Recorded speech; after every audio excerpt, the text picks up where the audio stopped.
My name is Jeff Baker. I'm an Arapahoe County Commissioner, and I'm the chair of DRCOG. Please join me in the Pledge of Allegiance. Pledge allegiance.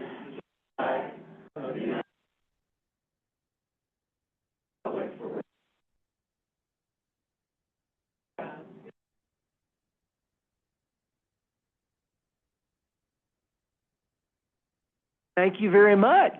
Welcome, everyone. We've got a great turnout. We're going to start with the roll call. Ms. Stevens, would you please call the roll? Yes, thank you so much, Mr. Chair. All right. Julie Duran-Mullica, Adams County. Kathy Henson, Adams County. Jeff Baker, Arapahoe County. Here. Claire Levy, Boulder County. Austin Ward, City and County of Broomfield. Here. Rebecca Lloyd, Clear Creek County. Jody Hartman Ball, Clear Creek County.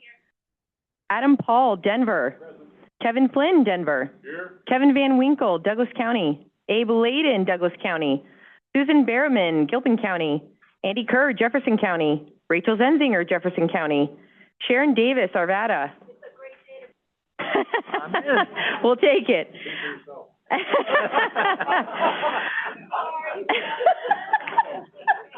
Oh my goodness. Okay, Allison Coombs, Aurora. Rob Andrews, Aurora. Larry Vidham, Bennett. Roy Spindell, Bennett. David Spellman, Blackhawk. Nicole Spear, Boulder. Greg Mills, Brighton. Here. Deborah Mulvey, Castle Pines. Jason Gray, Castle Rock. Tim Dietz, Castle Rock. Christine Sweetland, Centennial. Excuse me. Zane Plasek, Central City.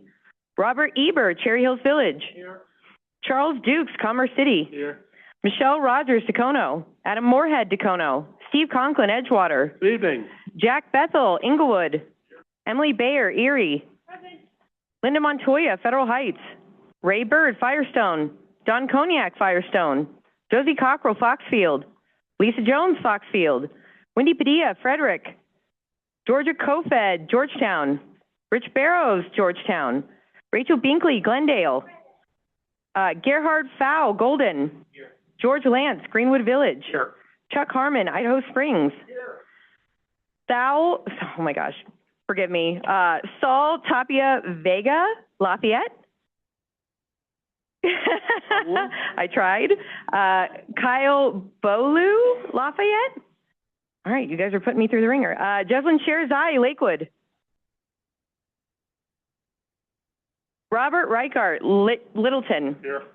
Kat Bristow, Lockbuoy. Larry Strock, Lockbuoy. Marissa Harmon, Lone Tree. Good evening. Matthew Popkin, Longmont. Susie Hidalgo, Faring, Longmont. Judy Kern, Louisville. Present. Holly Rogan, Lyons. Here. Colleen Whitlow, Meade. Here. Angela Bernhardt, Morrison. Adam Way, Morrison.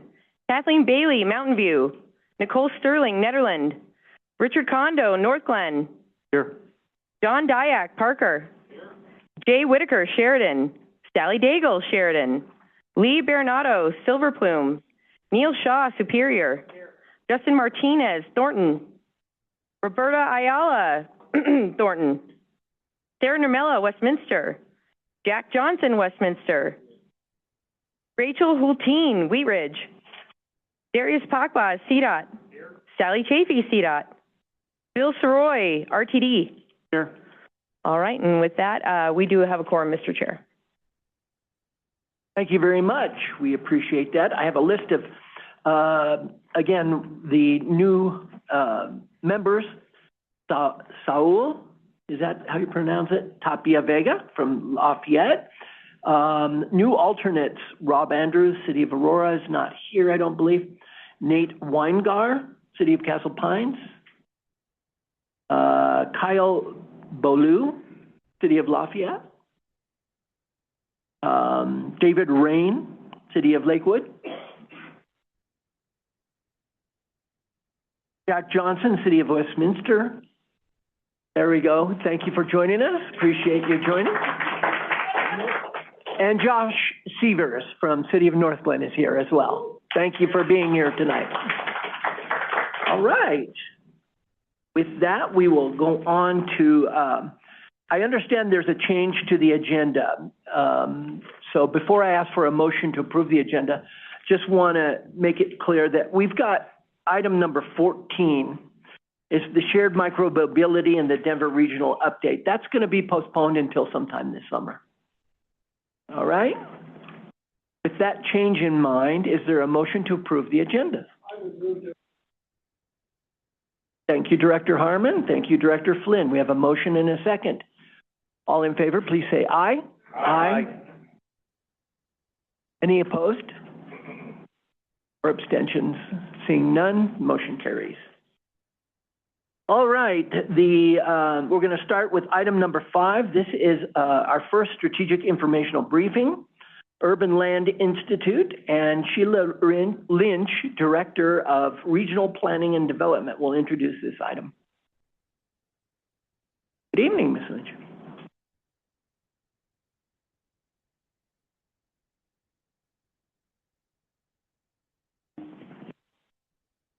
Thank you, Chair Baker. Good evening, everyone. I wanted to just introduce our wonderful guest who's here to do the briefing today. DRCOG has had DRCOG has been very fortunate to have a long-standing partnership with Urban Land Institute. This partnership is really rooted in a shared goal to bring resources and capacity to our local governments as they navigate complex development projects. And so we have Rodney Milton here today. He's the Executive Director of ULI Colorado, who's going to walk us through the partnership and share a new dimension that we're adding this year to the partnership. So a warm welcome to Rodney.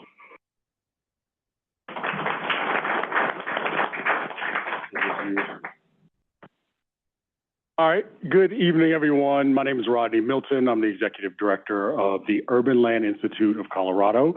One of my New Year's resolutions was to stop using acronyms when I didn't need to, so I'm trying to be thoughtful and sensitive. As a quick background, I'm a city planner by trade. I was with the city of Atlanta for almost a decade.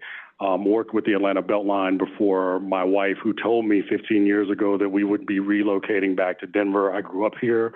That we would, and so I listened, and that's how I got back here. I was with the city of Aurora for almost a year before transitioning to this role.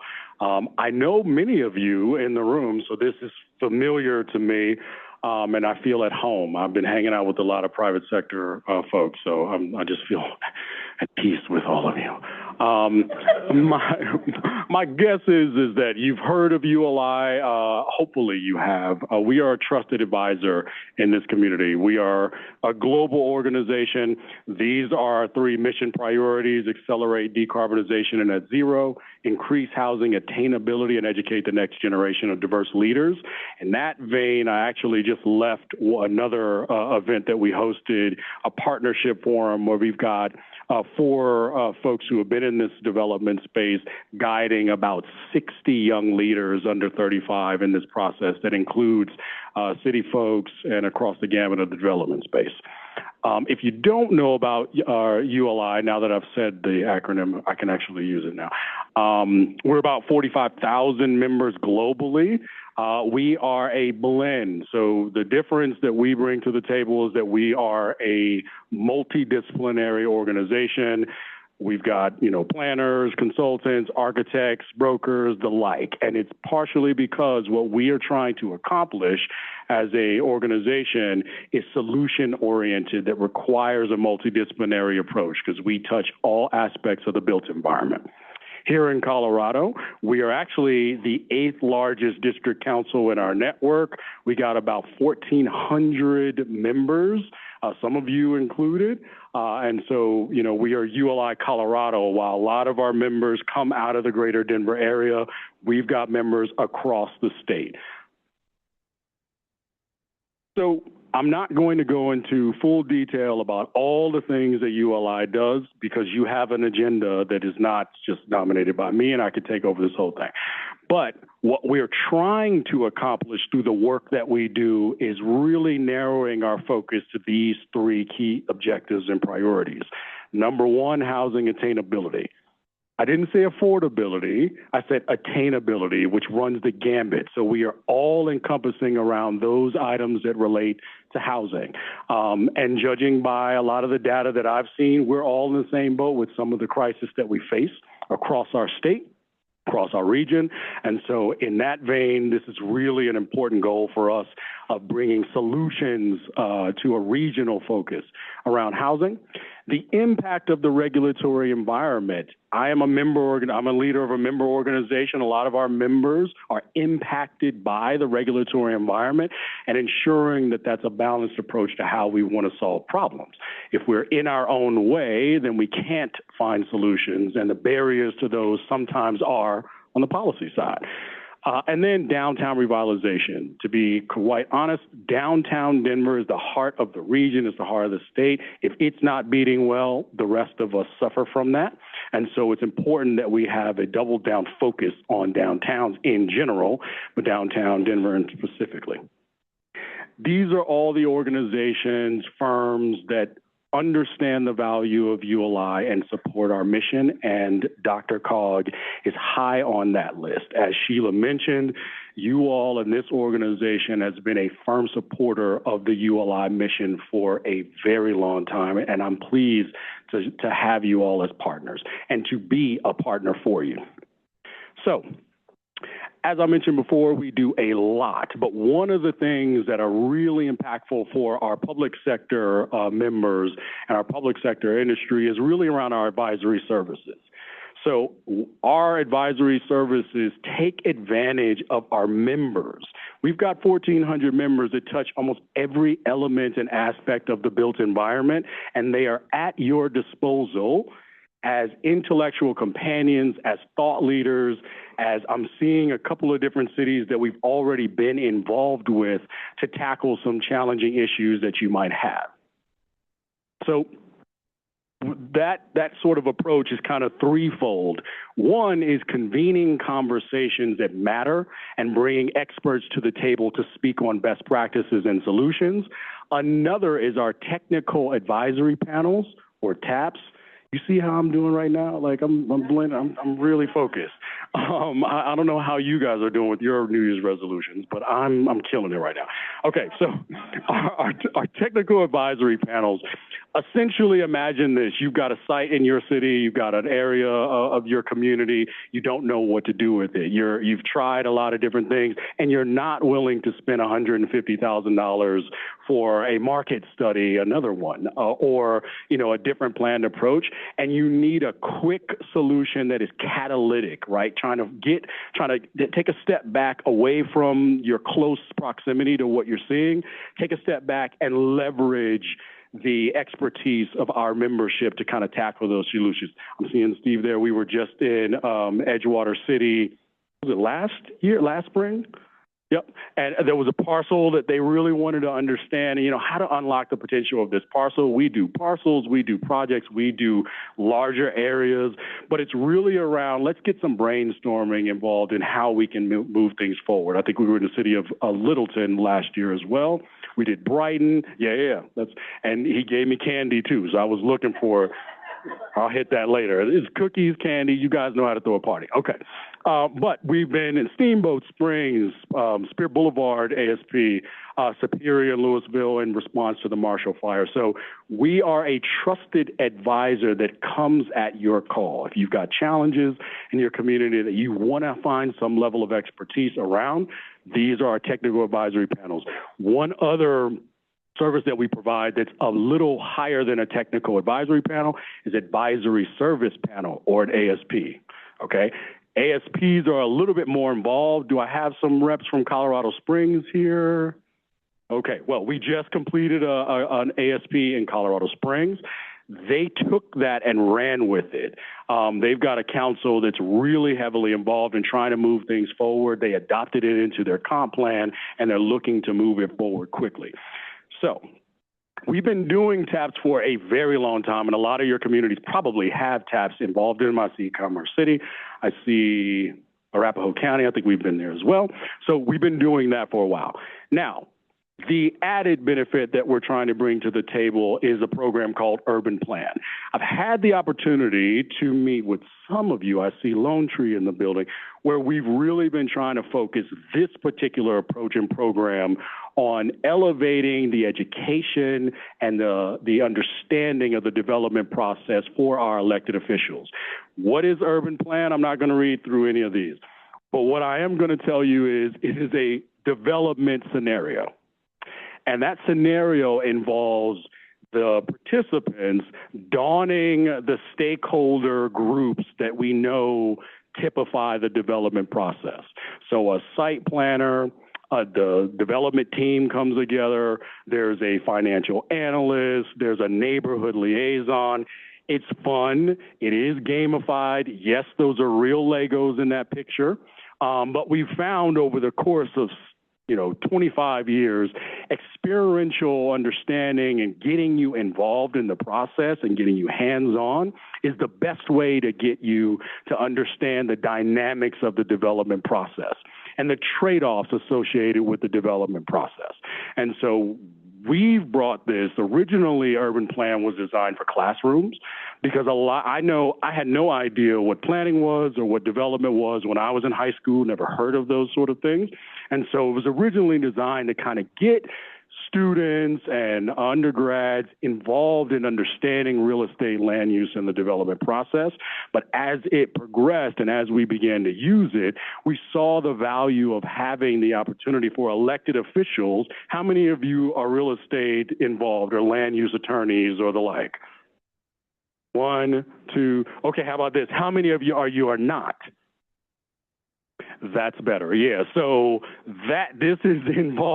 we kind of designed this to where we would bring to you a development scenario. So you are responding to a city RFP, something that is probably similar to what you would have put out as a city to redevelop a particular portion of a fictitious city. Why do we use fictitious cities? Because people get serious. Even though there's Legos on the table and we've got cookies too, they get serious about the development prospects of their communities and they don't play. So we want to make sure this is a fictional community that may sound like your community, look like your community, but it's not. So we have to remind folks that it's Legos.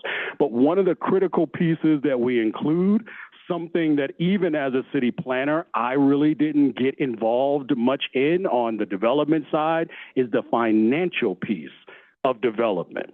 And so you've got to respond to this city RFP and hit the financial goals that the city is asking. You've got to hit the affordability goals that the city is asking for. And guess what? You won't be able to do it. The goal is to piss you off, or that is not one of my New Year's resolutions, is to not have a foul mouth, but is to put you in a scenario where you've got to make trade-offs. And those trade-offs and what that means, that's essentially how we invite you to the conversation of how difficult development is, right? And that way you can understand all the stakeholders. So the other added piece to that is we put you in that development scenario. When I say you, I'm looking at my mayor from Lone Tree. You were one of the, yeah. I won? Yeah, you did. Wait, so did Mayor Conkle. No, we did it different days. Yes. Okay, so we have winners here. I forgot about that part. But essentially, as you're going through the development, this scenario, and you're operating as one of the stakeholder groups or one of the representatives on the development committee team, whether that's the financial advisor, where you are putting in real numbers into a spreadsheet and figuring out whether or not they actually meet these thresholds. So when your development community says it doesn't pencil, they're not lying to you. They're not Councilmember Flynn was involved in it too. I remember you, yeah. But you're putting these things in. Now, the added benefit that we bring to the table is as we're educating you and bringing you through the process, we have an entire volunteer corps that's also from my membership that are professionals in the space that are facilitating it for you, right? So your first milestone is the vision of your project, and it has to match what it is that you're trying to accomplish. If your vision is a everybody's city and you only have, homeless shelters and that's all yet.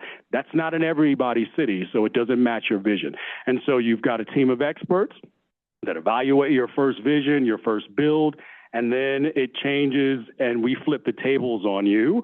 And you have to present to our fake city council made up of a development community that you've been yelling at, and now they get to yell at you. It's fantastic.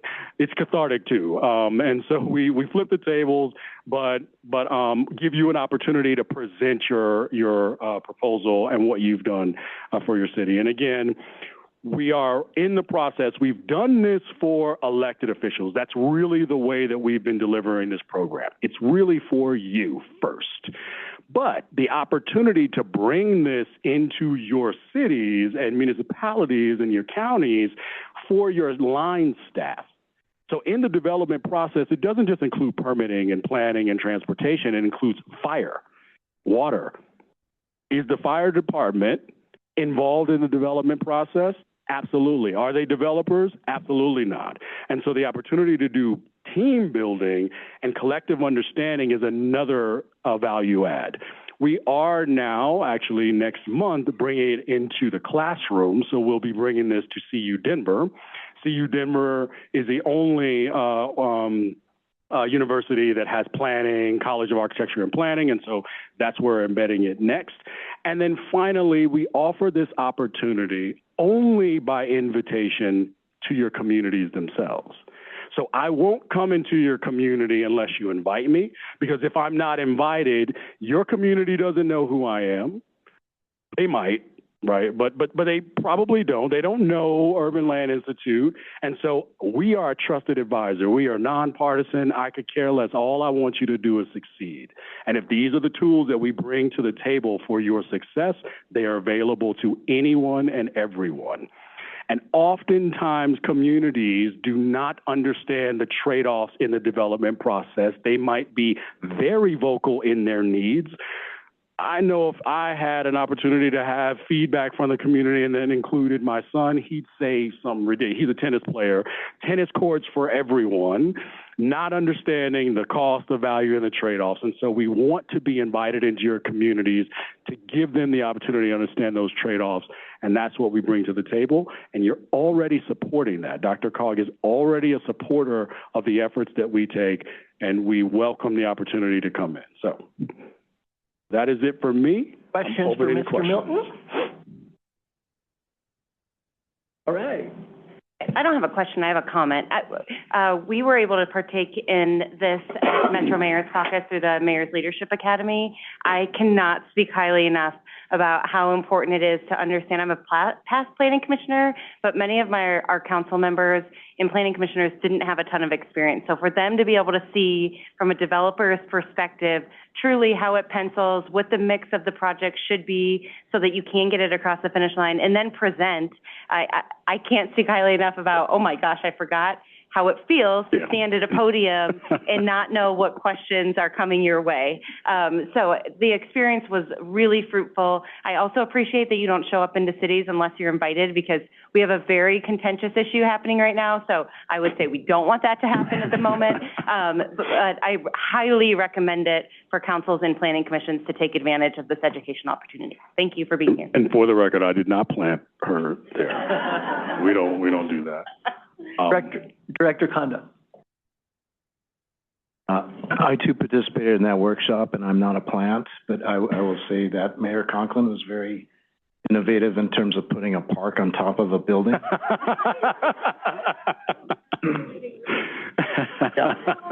So I just wanted to share that, but I also echo what Mayor Harmon just said. It was really eye-opening for me, because I just remember, and I know Sharon Davis, you were there as well, but this was like shortly after I think Westy got the Trader Joe's.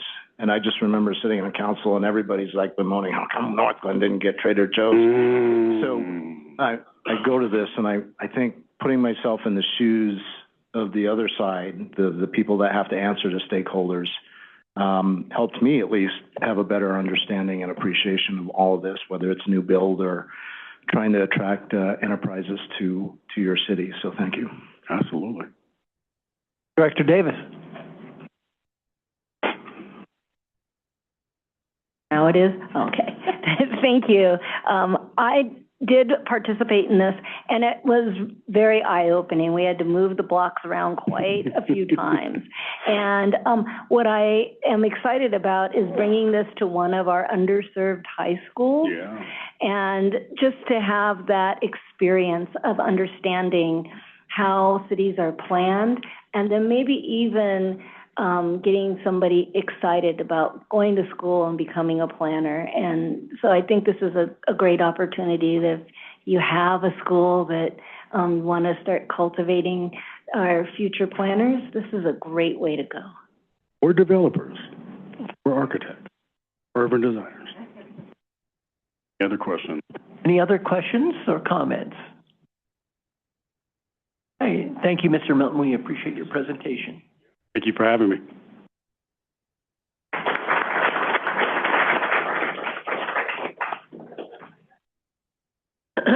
All right, we're going to move on to item number 6. This is report of the chair. First, I'm going to announce that when we get down to item number 12, the discussion of state legislative issues, I did want to let everybody know that Senator Matt Ball will be here to talk about planned legislation for the RTD accountability recommendations.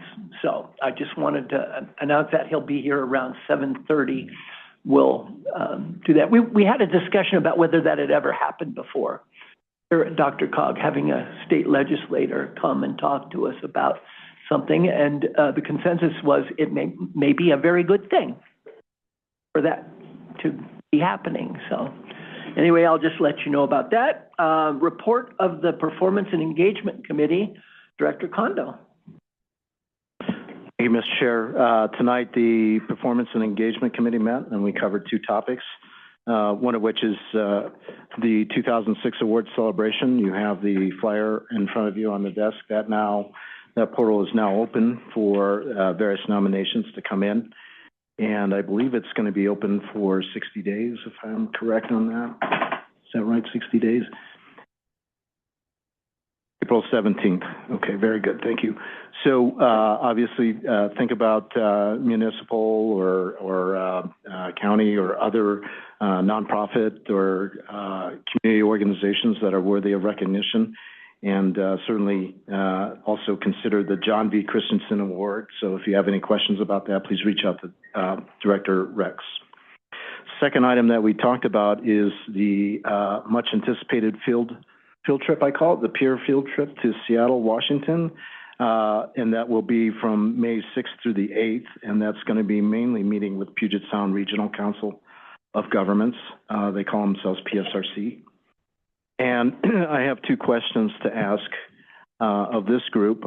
We are preliminarily anticipating maybe a group of 30 people going, but just to help the planners anticipate, would like to just ask informally of the members here who may be interested in going. Again, this was May 6th. That's Thursday, or actually Wednesday through Friday, right? May 6th through May 8th? Thursday through Friday. And this is not a commitment. We're just trying to get a general idea.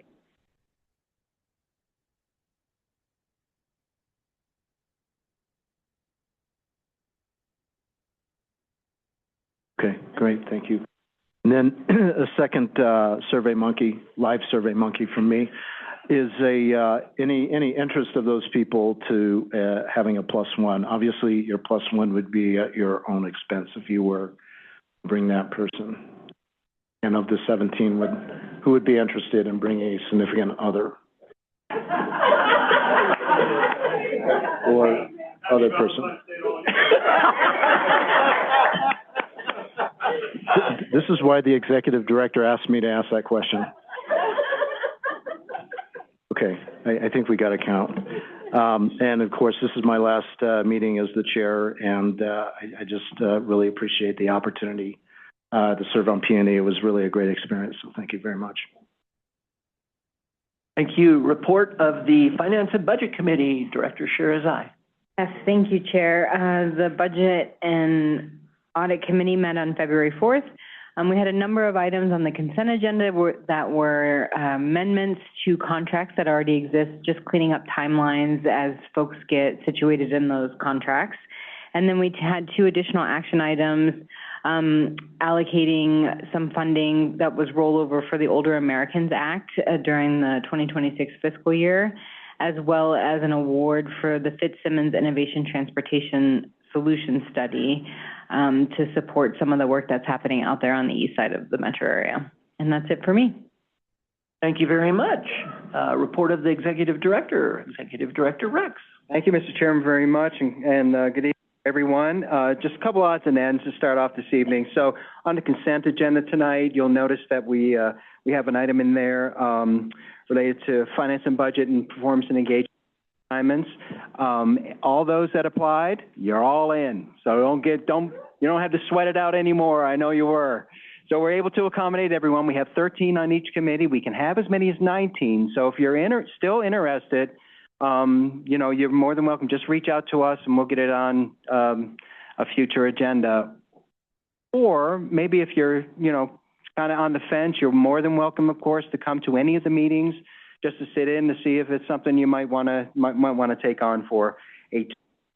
So, appreciate that. Let me see.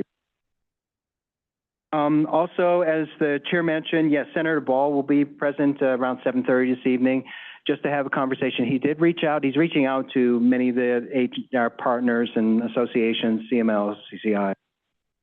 Doing a lot of stakeholdering right now as they begin to prepare the RTD accountability bill.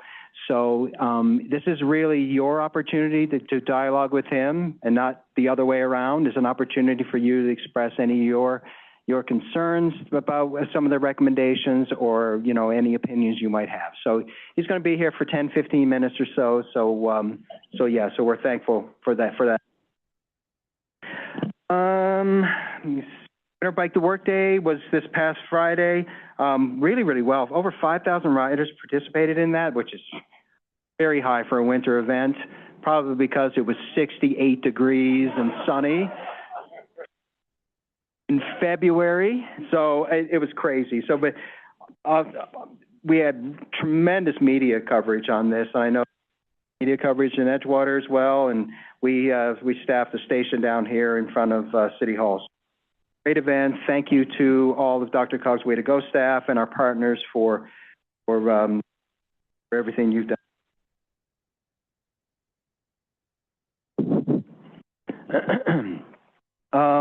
Award celebration, Chair Kondo, Performance Engagement Committee mentioned the award nominees are out, or excuse me, the application process is open for the awards that we send out. I also want to also mention, of course, as I always do every year, this is the start of it. This is your event, right? So we want to try to get as many of our local communities involved and engaged in investment in this. I would encourage you to reach out to your city county managers to see if there's opportunities for sponsorships of tables. Don't worry, we'll be doing it on the backside too, talking to your city and county managers. But really, I think we had a record number of tables last year, and I think it went really, really well. So if there's opportunities, please, that would be wonderful. So this evening, one of the action items, of course, is board officers. So we're rolling off a couple folks and get person on board. I did, if I may, Mr. Chairman, I'd like to take just a moment just to thank you, sir, for your commitment to serving as board chair for almost 2 years. So that's a pretty big commitment. I mean, personally, I mean, yes, Chair Baker is so nice to work with. I really, really enjoyed our time. Absolute joy. He's a busy dude, right? But he's always good about, you know, picking up the phone. He never shies away from my calls, and I truly appreciate that, sir. You're awesome. He's just a great guy, and I really do appreciate you. Steve Conklin is rolling off. Steve has been involved with the executive committee for 6 years. He also served 2 years as a media past chair because we had a board chair that only had board chair for 2 months before election. So Steve served in that capacity. Steve and I consider Steve a confidant of mine. I call Steve all the time, throwing ideas. Steve's a very detail-oriented individual. I don't know if you ever noticed that. He's quiet until you get him going. And, but we also sit next to each other during the award celebration and critique every movement of the award. So I'm sure we'll be doing it again this year, Steve. But thank you, sir, so very much for your many, many years of service.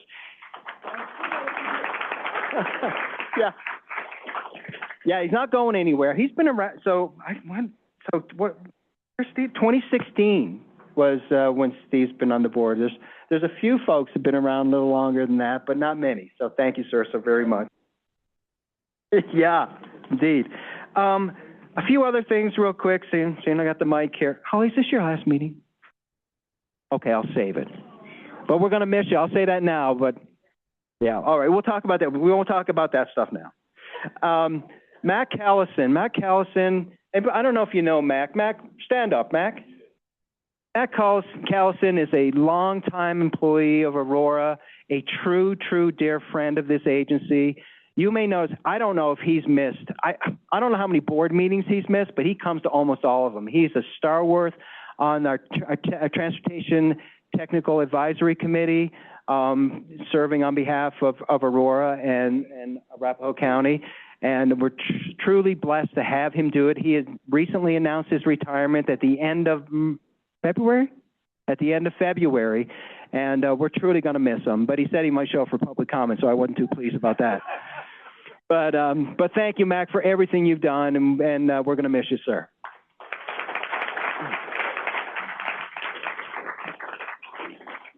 All right, lastly, I wanted to make one personnel announcement. So Jenny Hunnings, who was our Director of Administration and Finance, and you see her every year. She gives the budget presentation. I have elevated her to Chief Operating Officer, and she's here tonight. She better be, because that was a prerequisite. I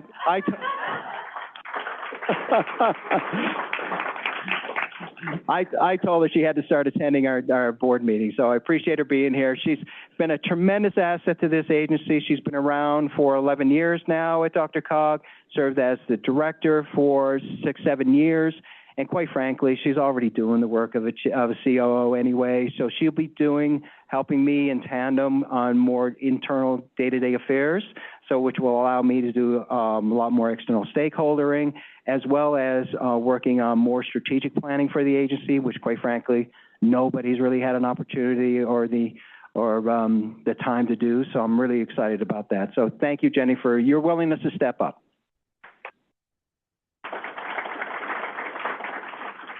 And with that, Mr. Chairman, that's my report. Excellent. Thank you very much. We're going to move on to item number 8. This is public comment. Up to 45 minutes is allocated now for public comment, and each speaker will be limited to 3 minutes. If there are additional requests from the public to address the board, time will be allocated at the end of the meeting to complete public comment.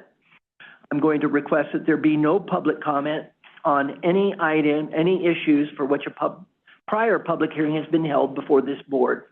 And our consent and action items will begin immediately after the last speaker. Is there anyone here in person in the room that would like to come to the podium for public comment? I'm seeing no one make any moves. Do we have anybody online? No requests, so I will close public comment at this time. And we'll move on to item number 9. This is our consent agenda.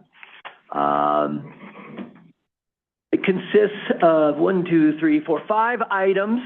Does any director wish to remove any of those items from the consent agenda and move it to action? Seeing none, the chair will entertain a motion to approve the items on the consent agenda. Director Spear. I move the items on the consent agenda. I have a motion. Is there a second? Multiple seconds. Thank you very much. Appreciate it, Director Flynn. All in favor, please say aye. Aye. Any opposed or abstentions? Seeing none, that motion carries. We will move on to our action items. Item number 10, election of officers. we'll hear from Sharon Davis, the chair of the nominating committee. Or Executive Davis, let me just kick it off.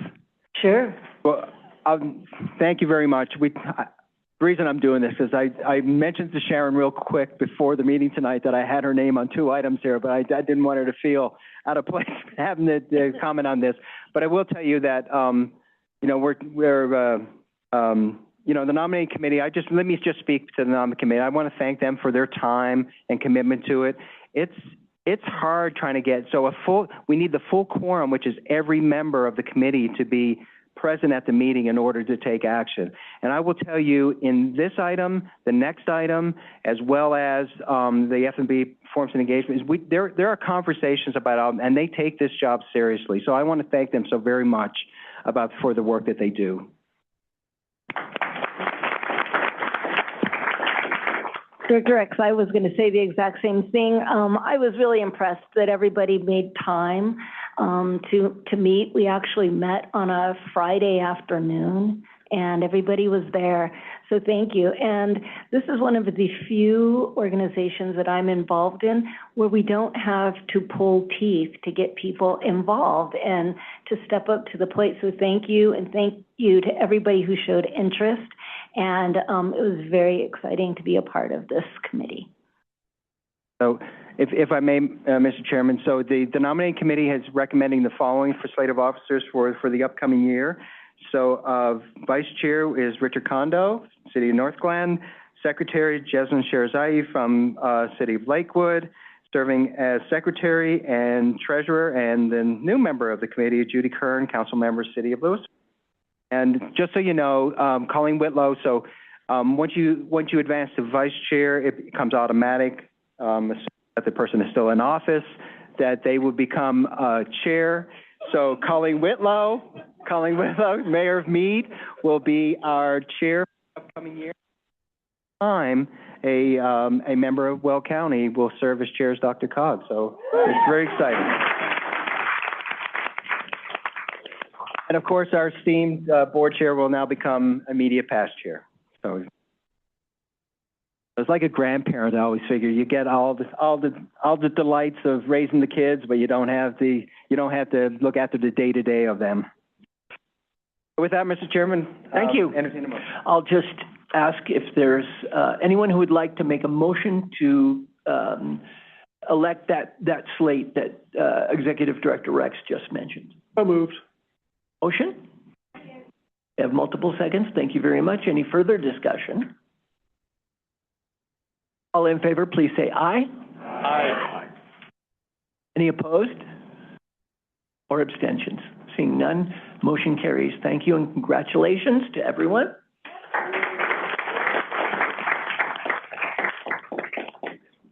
Okay, I will turn over item number 11, discussion to select representatives to serve on our Regional Transportation Committee, Statewide Transportation Advisory Committee, E470 Board of Directors, and the Powerhead Colorado Oversight Committee. Director Rex.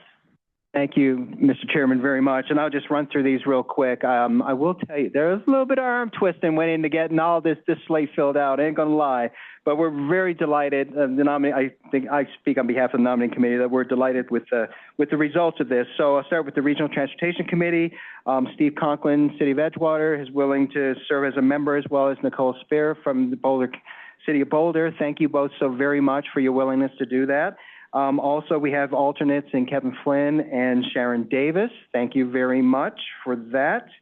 For the State Transportation Advisory Committee, so we had room for a member and an alternate here. We only have one name submitted for member, and that is Emily Bear from Erie, which I think you're gonna love it. It's a perfect fit. I think it is.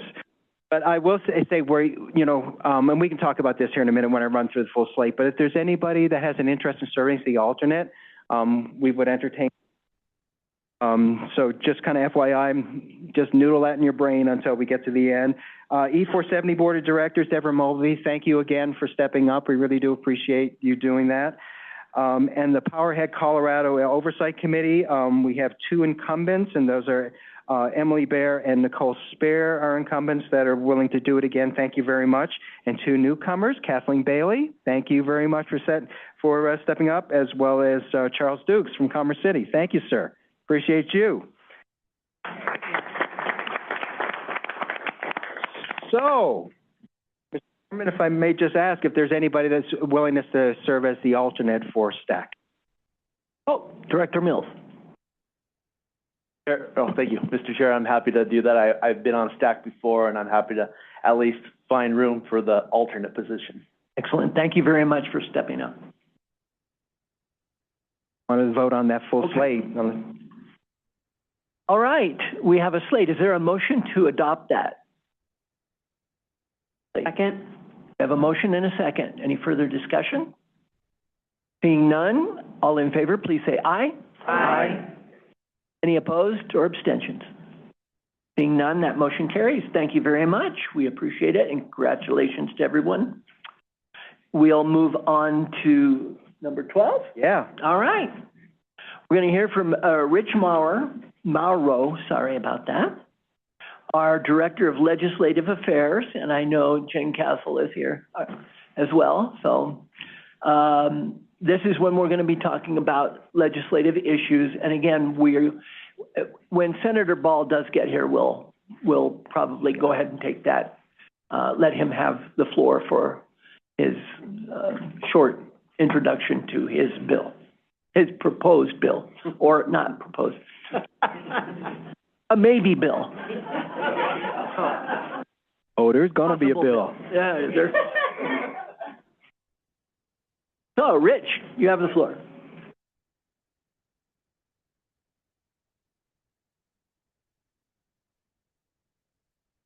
There we go. Thank you.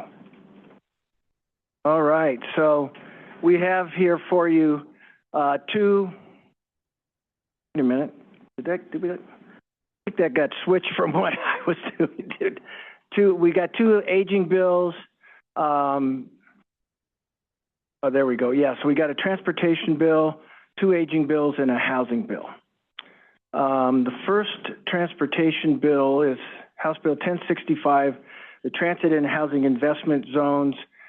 We have it listed as a monitor, but I think we're open to suggestions from the board about a different position. I think the report notes that a number of our partner organizations, I think, are supporting and or amending the bill. And Doug, I think you had some comments on it. I did, just to kick it off for you all. I think, we took a monitor position on this because we knew that CCI as well as CML, I think CCI was in the amend position and CML had some technical amendments as well, support with technical amendments. And honestly, I think there was a lot we didn't know about the bill I felt comfortable with, but after, having some additional conversation with some folks, it's a permissive bill. It's not a requirement of local governments to do. You're basically getting into a competitive process for the possibility of getting some state sales tax for various projects and developments. And I'm comfortable with the amendments that I've seen from that CML is suggesting. Personally, I think, staff are at a position right now where the board is to lean towards. Yes, Director Mulvey. If I may, there's a component of this that might advance Front Range passenger rail in a way that accounts for some of the opposition we found in certain communities. And that is that this is entirely opt-in. There's no additional fiscal impact because it's a reallocation. There's no eminent domain, and it is intended to cover a lot of the concerns by allowing for stationary development where communities want it by the folks who are willing to pay for it with tax increment financing rather than new dollars. And so for that reason, Front Range Passenger Rail Board is going to be looking at this on Friday, and its executive committee has already supported it. Thank you very much, Director Mullica. Then we'll go to Director Levy, Director Harmon. Yeah, Adams County is also in support of this bill. similar what Deborah already said. I would like to see DRCOG be in support as well. Director Levy. Yeah, thanks. I actually just wanted to, Director Rex, did you say go ahead and support because you've seen the amendments and they've been adopted, or are you recommending amend but support if the amendments are passed? I just want to be clear on that. They were very technical in nature. The ones they wanted clear definition, for example, on how an urban authority would fit under the definition of a authority that would operate it, stuff like that. So it's calendared for Monday. So I assume any amendments I haven't seen the amendments in a draft, just what CML has provided.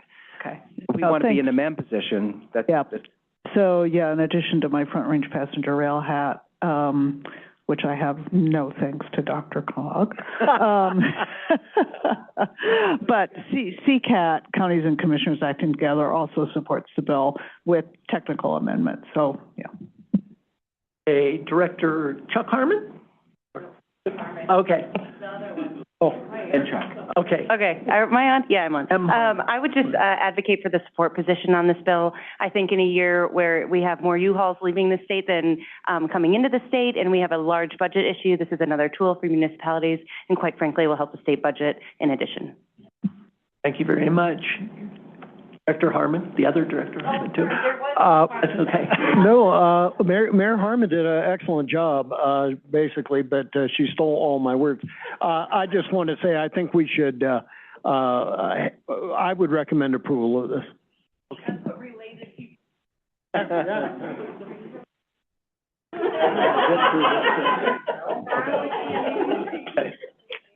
So, any further discussion or Director Flynn? Thank you. Director Spear? Yeah, thank you, Mr. Chair. Denver City Council took almost unanimously 12 and 1 abstention to take a position of amend. Some amendments we would like to have before we would support. And so if the motion were to support this bill, then I would have to vote no. Or to monitor or amend, I would vote yes. Director Spear? Thank you. The only thing that I would add to what folks have already said, Boulder is supporting this bill already. It really is just providing another tool available for governments to use for transportation infrastructure upgrades or other kinds of things. And since it's opt-in, unlike one of the ones we'll talk about later, we're feeling pretty comfortable. So support or amend whatever feels right to the board and DRCOG. Is there a motion? Dr. Mullica? I'm happy to make the motion to support House Bill 261065. There's a second. Any further discussion? Yes, Director Davis. Could we add that we support a friendly amendment to support the bill with technical amendments? Would you be willing to? Anything for you, Sharon. So there's, the motion has been amended to support with technical amendments. And the second is willing to do that? Okay. All in favor of the motion to support with technical amendments, please say aye. Aye. Any opposed? Aye. Yeah. Understand, Arapahoe County is the same way. We haven't discussed this bill yet. So looks like there's 3 that would have to oppose because. Or abstentions. I don't know if there's... abstention, yeah. Would that be okay? 3 abstentions. So 4 abstentions. But I think the motion carries to support, so we'll go ahead and. One nay and 3 abstentions, I think, total. Thank you. Senator Ball is here, so we're going to hear from him on the RTD accountability recommendations. Welcome, Senator Ball.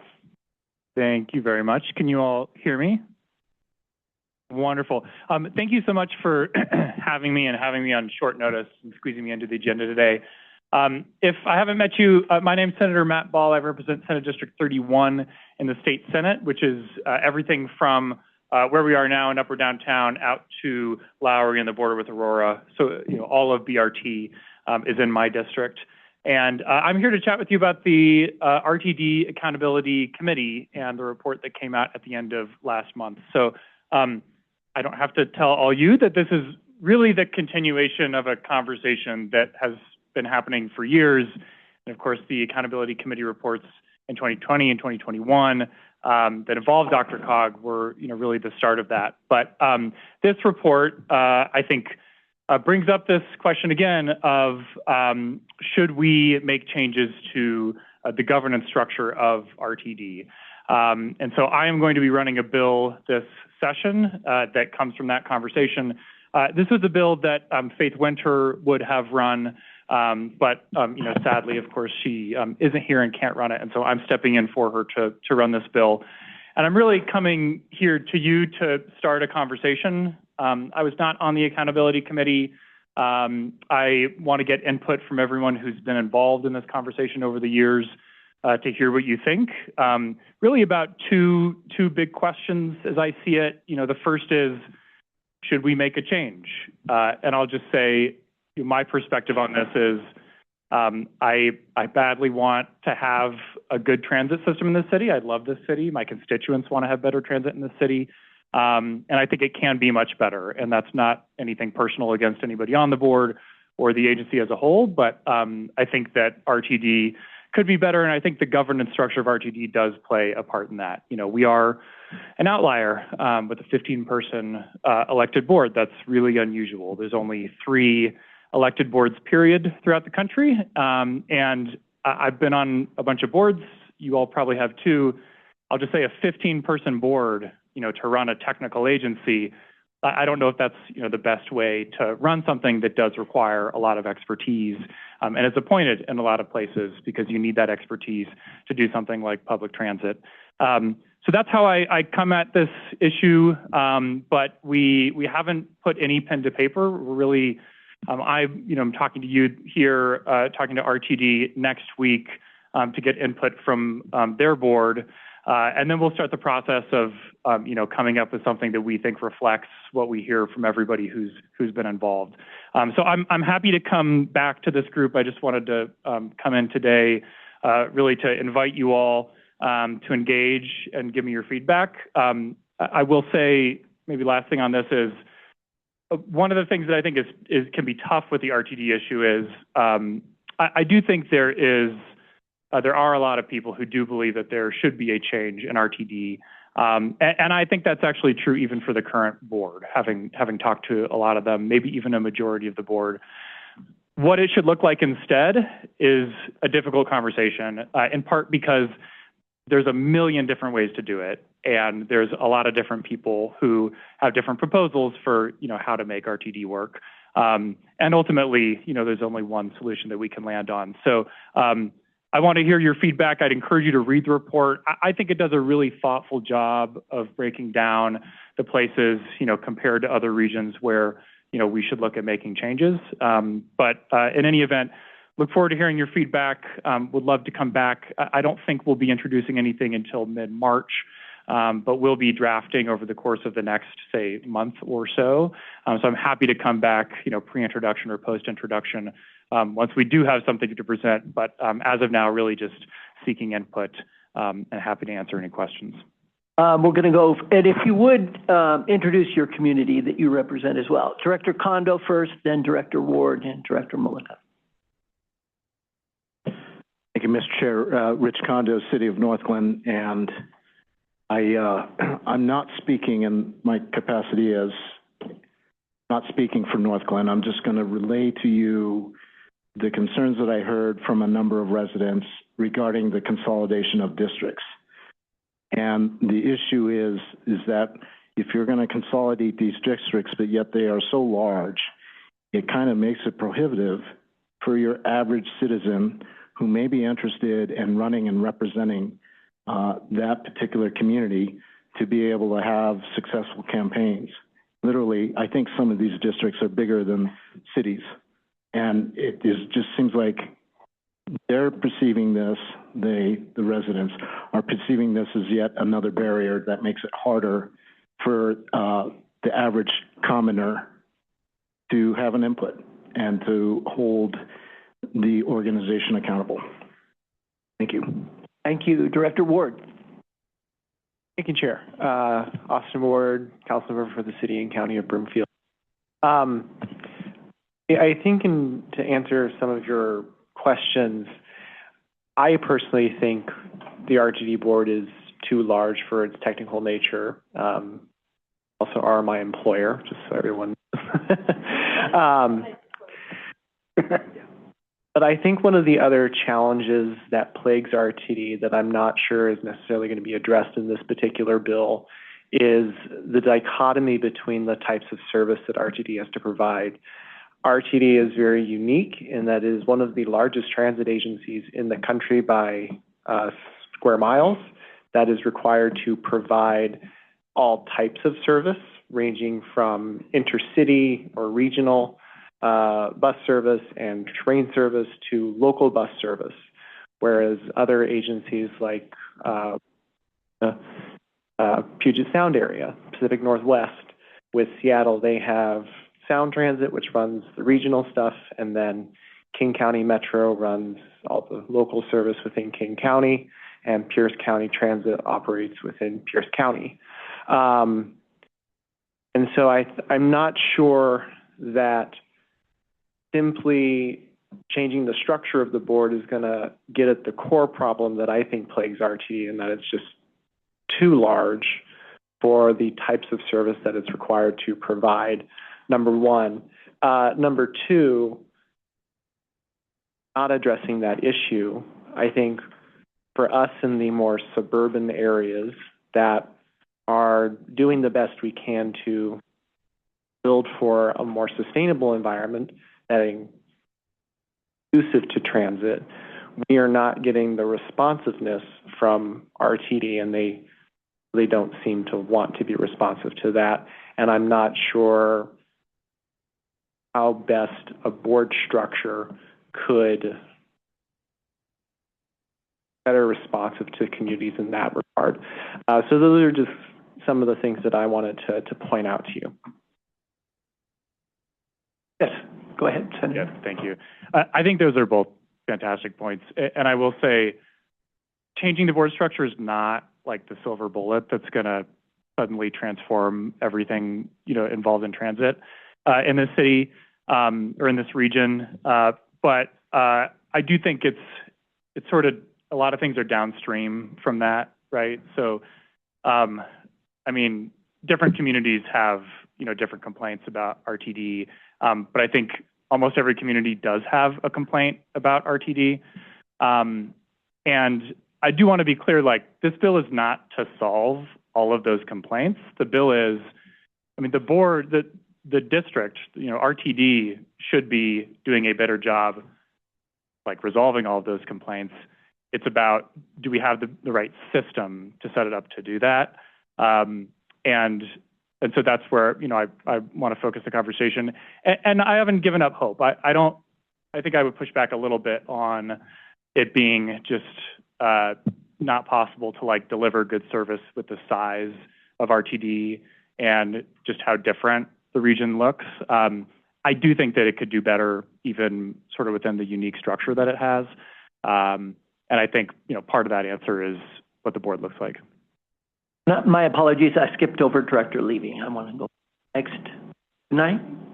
Okay, Director Mullica. Okay. Thank you so much. Julie Mullica, Adams County, excited that you're here. I was actually part of the first RTD Accountability Committee the first time it went through, and I think one of the biggest things we missed was the governance structure, and so I'm excited that that's kind of the focal point of the work that you're planning on doing. I am speaking for my board when I say we're done with RTD, plain and simple. I'm done working with them. They have completely failed Adams County for decades. And they have completely dropped the ball in completing the end line, not to mention, of course, So at this point, we are looking forward to a total reform of the board. I think I would really love to see local governments play a stronger role in the RTD board because we're the ones who are accountable to our community. Our RTD directors I have heard from my director, specifically one of my three, that even if she wanted to put something on the agenda or get feedback from staff ignore her. There's no accountability on this board as it is. And so looking for a total recall, a total reform here, total recall too, but really looking forward to local governments playing a stronger role in the governance of RTD. And now Director Levy. Yeah, thanks. I'm Claire Levy from Boulder County. And I have to support all the comments that have already been made. And I realize you're not trying to fix RTD. But I think Director Ward may have really said it best in that you may be barking up the wrong tree. Because the problems may have to do more with the geographic reach of the organization and the difference between serving downtown Denver, downtown Boulder, and the stop up in Conifer, way up 285. So, I think, this is a necessary bill maybe, but obviously not a sufficient bill. And I do wonder whether the political brain damage is really worth the fight, given what you're likely to get out of it. But those are just thoughts that were sparked by my colleagues here. The reason I raised my hand is I just wonder, and I don't expect you to have an answer, to how you envision like the dynamics on a board that is a mix of, professionally appointed and publicly elected board members. And I don't know the answer to that, but I think that there could be some power imbalances, and sometimes they'll go one way and sometimes they'll go another way. But I do just wonder how you could have a cohesive board when people come at it from completely different perspectives. So that was the reason I raised my hand. Senator? Yeah, I'm happy to speak to that. It's a great question. I think it's hard to say because it's going to be influenced by things like what's the ratio between appointed members and elected members, if there are both on the board. And then what the Accountability Committee report has is requirements or considerations for the folks who are appointed to have certain areas of expertise. So it's expertise, I can't remember all of them, but like expertise in operations, expertise in finance, stuff like that. So I could see it being a place where it actually is pretty complementary because you get really like technical experts along with people who represent the region. Some folks have talked about it like it's always going to be two voting blocks, and I guess I don't necessarily think that. I think I foresee seeing a board that actually could function pretty well with the right mix. Well, I think it's exactly that kind of expertise that I fear would create that power imbalance of, but you don't know because I've, got a master's in blah, blah, blah and all this experience. And so you really don't know what you're talking about when what you're trying to do is represent your constituents. And you can't, so it's that power imbalance. Yeah. And I think for that reason, or I don't know what they were thinking, but I think that might be one of the reasons why the report recommends more elected than appointed members so that you don't have appointed members, effectively having that power. Right, I have Director Baer, then Director Paul, Director Dyack, and Director Dukes.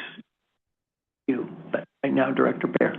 Thank you so much. I'm Emily Baer. I am a council member in the town of Erie, and recently the town voted to opt in to RTD. We kind of look like a Swiss cheese district, and now the whole thing is in. So I'm not quite in the same place as Adams County. We have more enthusiasm. I know. I think I get to work with some amazing staff in the town that have enthusiasm for transit access. Right now we have one bus route that comes halfway into town and then turns around and leaves and goes back to Boulder.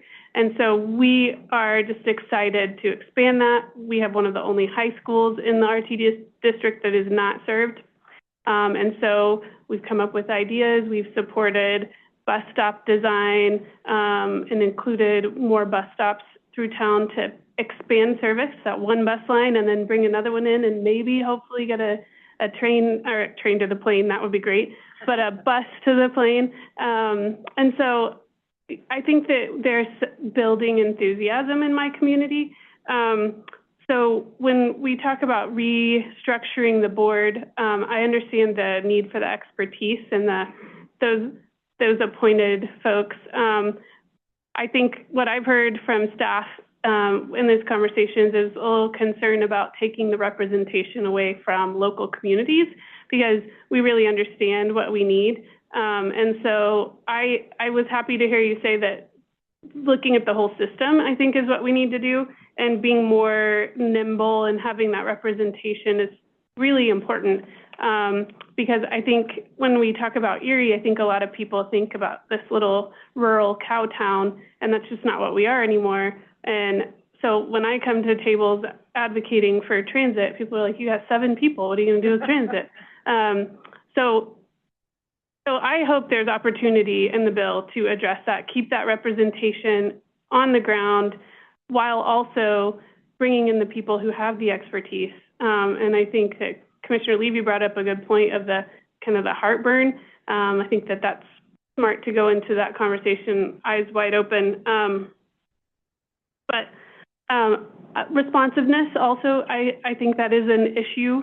And so whatever we can do to increase, I think that's where that nimbleness comes in, right? Like, to hold the board accountable to coming into communities and understanding what they're representing. And I have a feeling we probably have the same representative that Commissioner Mullica was talking about. But anyway, I don't know. I think there's a lot of opportunity here, and I would hope we could look at it through that lens of opportunity and not, throwing it away. Director Paul. Right.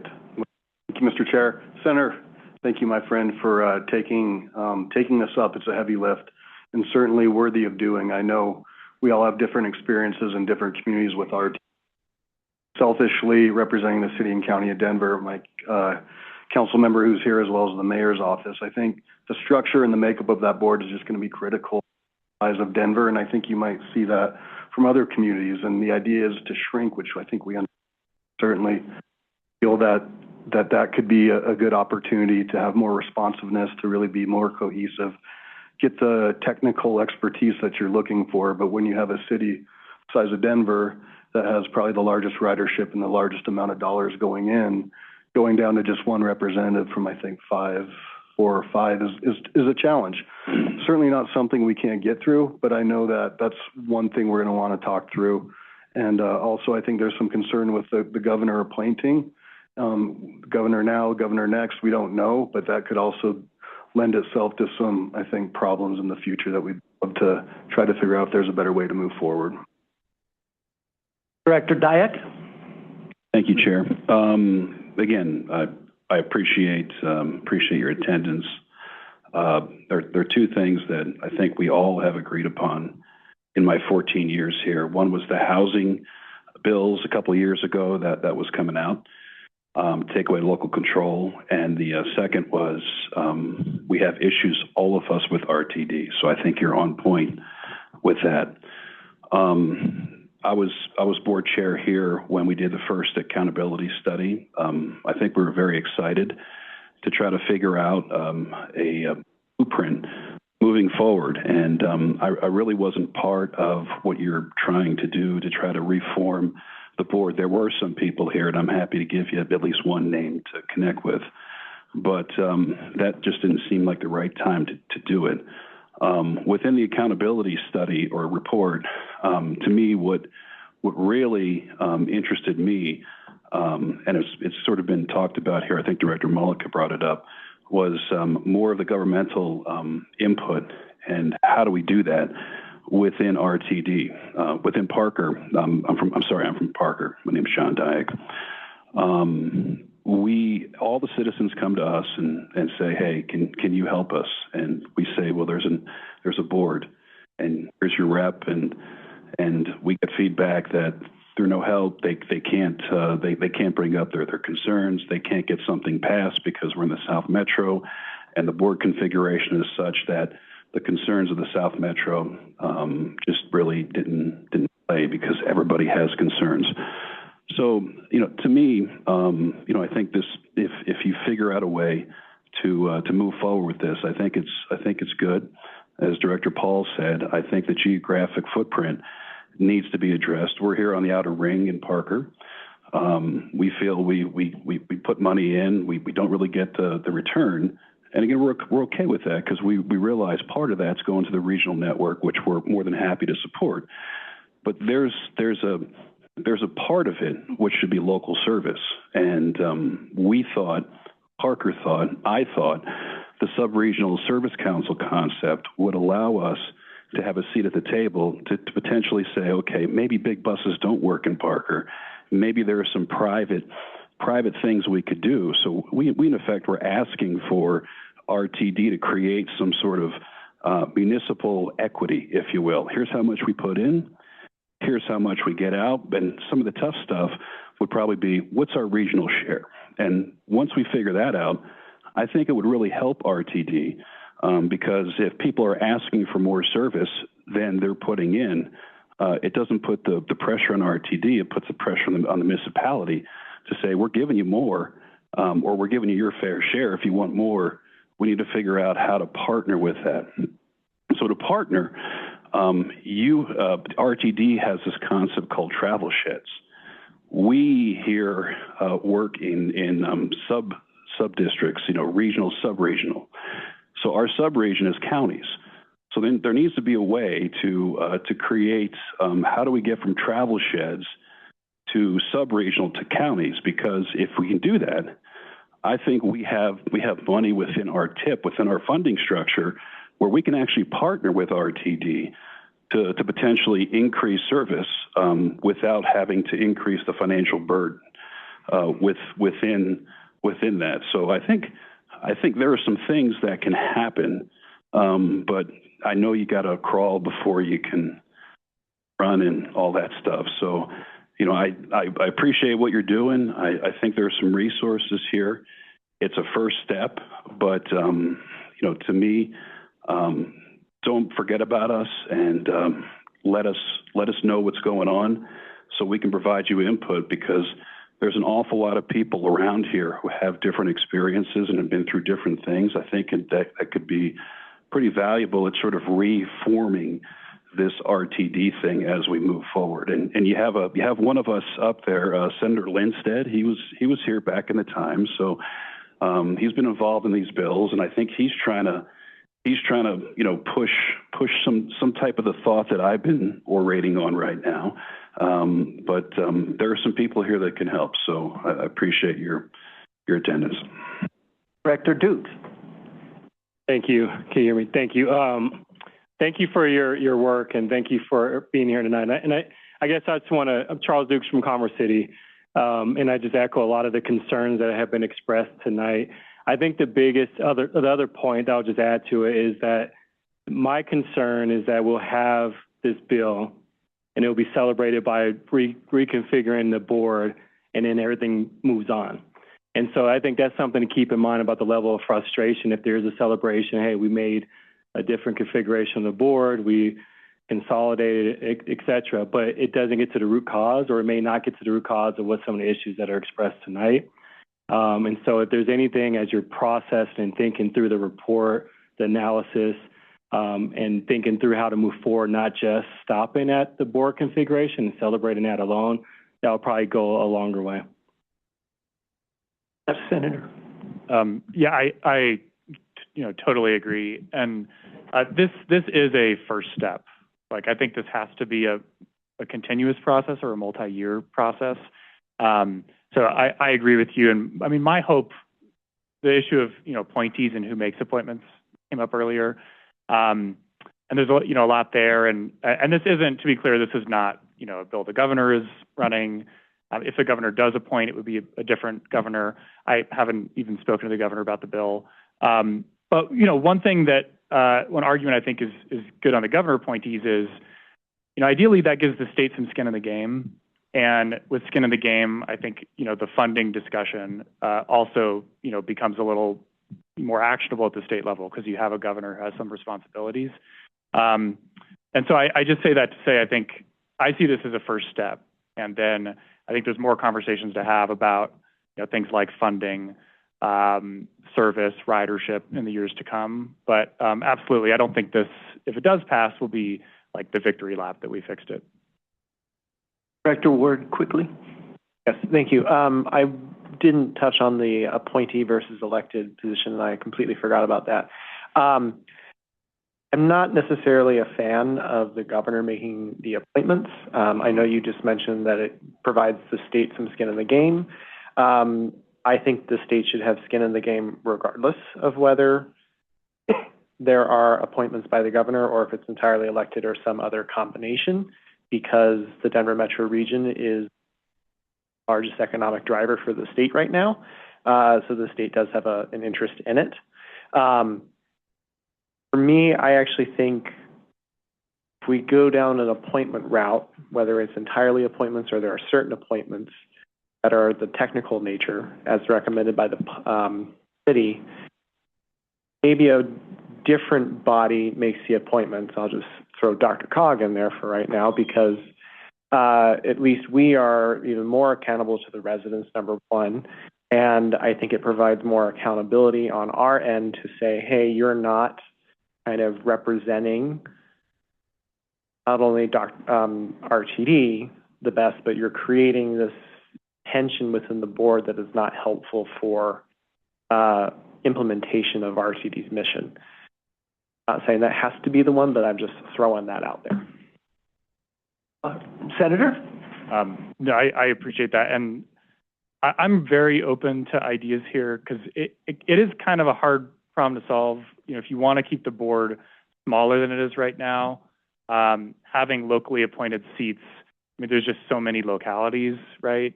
So I think it is a little tough to figure out how you do local appointments in a way that's consistent with keeping the board small and having like a majority of elected positions. But that's not to say it's impossible. I think that's a fantastic idea. I'm sure there's others. And if anybody has ideas of, how to sort of land something that does all of those things, I'm very open to it. Thank you very much, Senator. We appreciate it, and thank you for your service. Thank you.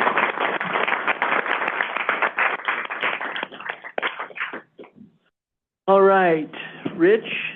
I'll be quick, Doug. Okay. So we have next, we got 2 housing bills and 2 aging bills. The next 2 aging bills, I think one is recommended to be monitor/amend. The other one was to support with the amendments, I think. Both of them have been amended within the last day. So the first one, House Bill 1018, was the bill that was dealing with the need for more coordination, I guess, between HICPUF, nursing homes, counties, regarding discharge of residents of nursing homes back into the community with plans to have services available for them. As I understand it, the bill was brought forward really by the independent living communities, which really deal mostly with persons with disabilities, but also aging. I know several of the folks from the counties, including folks on this board, have raised concerns about the way, I would characterize it as saying it's a good idea, there are problems, but the way the bill's written, it's just not workable. It needs to be amended. And so yesterday, there was a strike below the enacting clause to amend the bill to basically turn this into a study within HICPUF using an existing committee, I think, on transitions that they could use. I think there's still some discussions between the sponsors and the department about whether or not there's going to be a fiscal note. I think they're trying to get HICPUF to say, we can do this within our existing budget. But right now, that's basically really, as I understand it, really all it is turning it into a study. So I think our position may be just fine, or we could just say we can support it with the amendments that have been put in place, and we'll see what goes from there. But I'll stop on that and see if there's any comments. Comments? On that.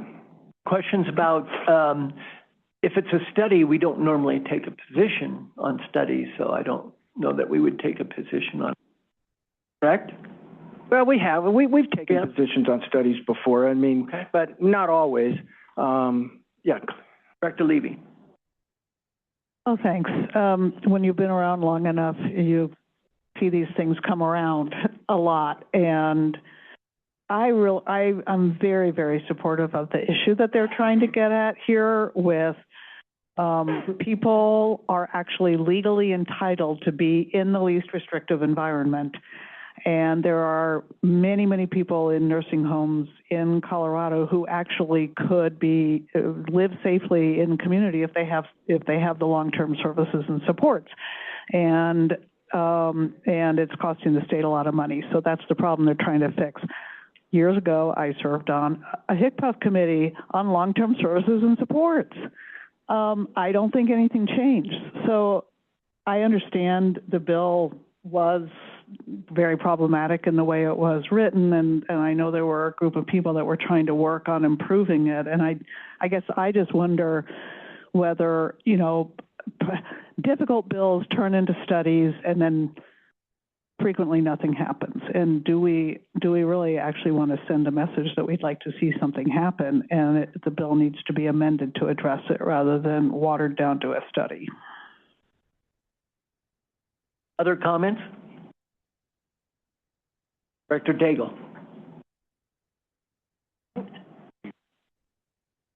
So I would totally agree with that, because as a nurse, and I know that we can study and study and study and spend lots of money studying, but in the end, Uncle Joe's not going to get any support system when he goes home.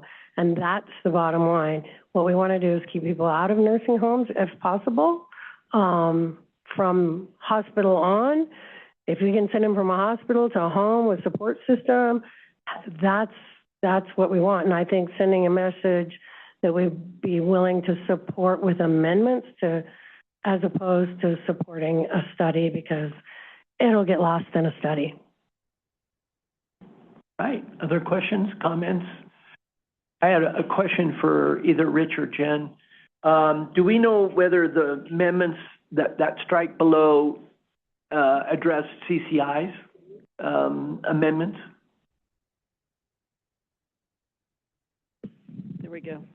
I know CCI had a lot of concerns with this bill, and I imagine this stakeholder process probably did address them.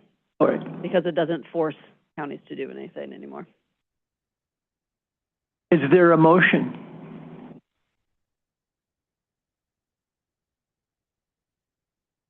So my only question while you're thinking would be, if we're going to have a position of amend, what is it we're going to suggest? We go, because my understanding was the bill as drafted was very problematic. So I'm just wondering what kind of message we should give back to the sponsors. And happy to do that either way, but. Do we want to just monitor for now? I'll make the motion that we monitor. There's a second. Any further discussion? Seeing none, all in favor of monitor on this bill, say aye. Aye. And I'm happy to communicate the sentiments to the sponsors. I'll ask about any objection or any opposed or abstentions. Hands up if you're abstaining.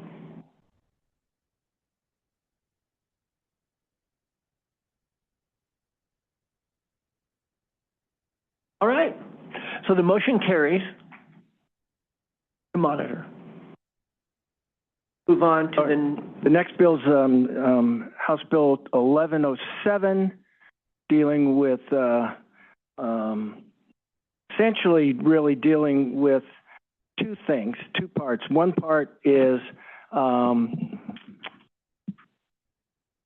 information provided to folks, who are considering having, a family member or whatever, placed in a dementia care facility, and what kind of information the facilities need to provide to those families.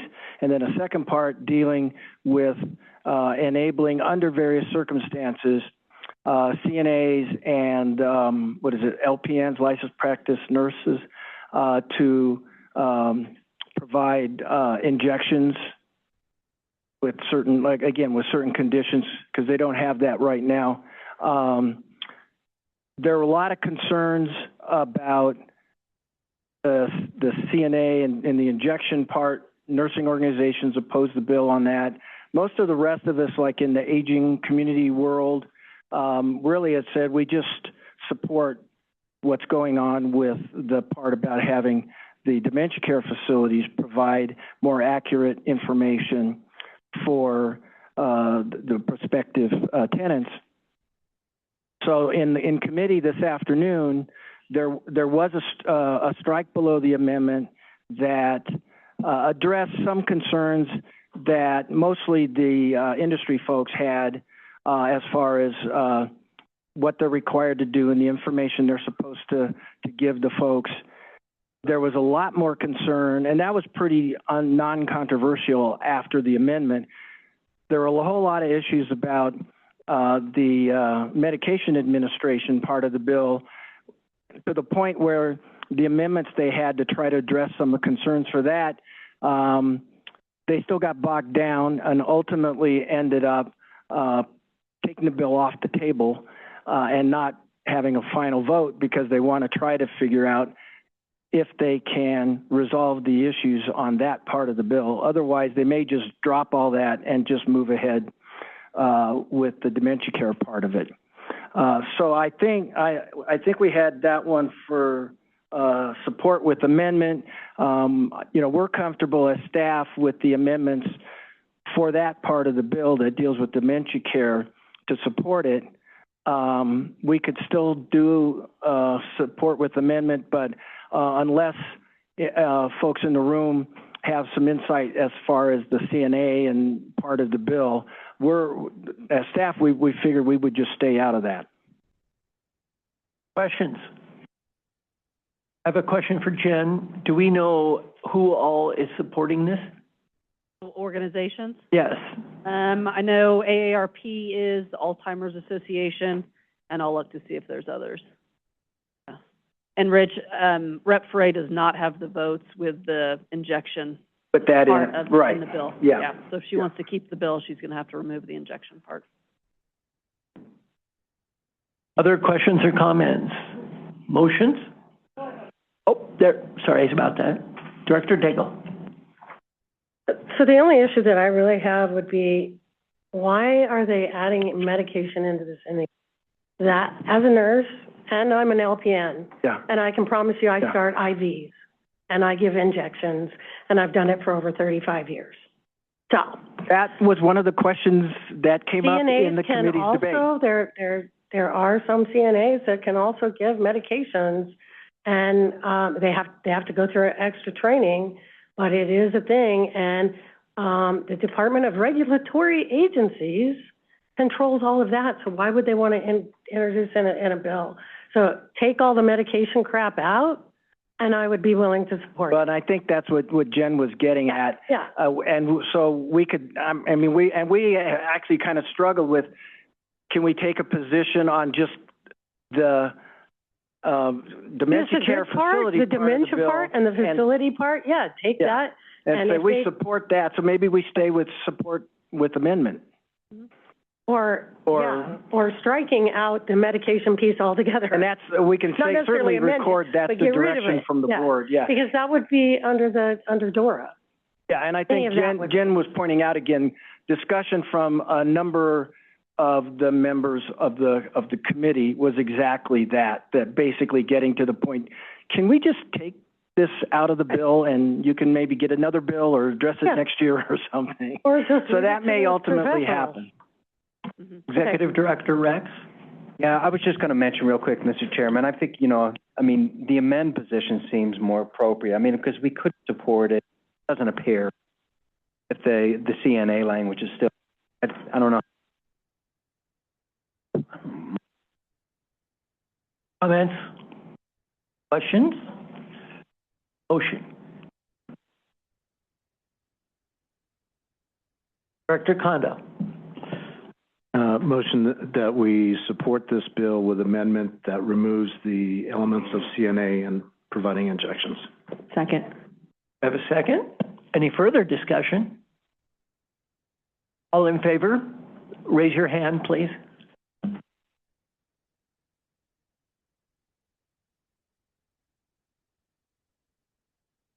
I think it's, any opposed or abstentions?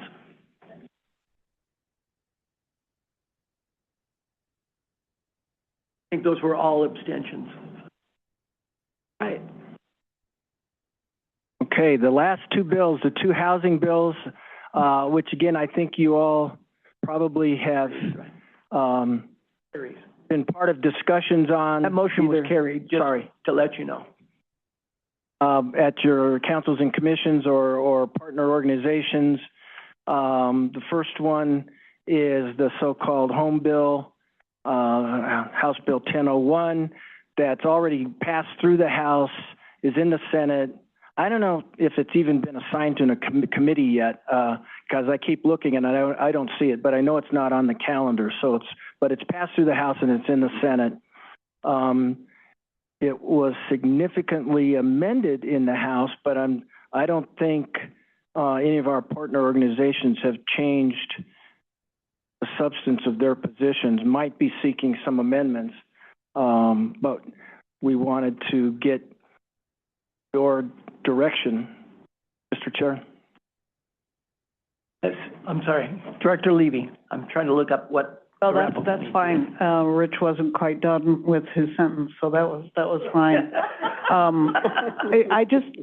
I had a very, very, very productive meeting with Representative Bazenecker on Tuesday, I think it was, and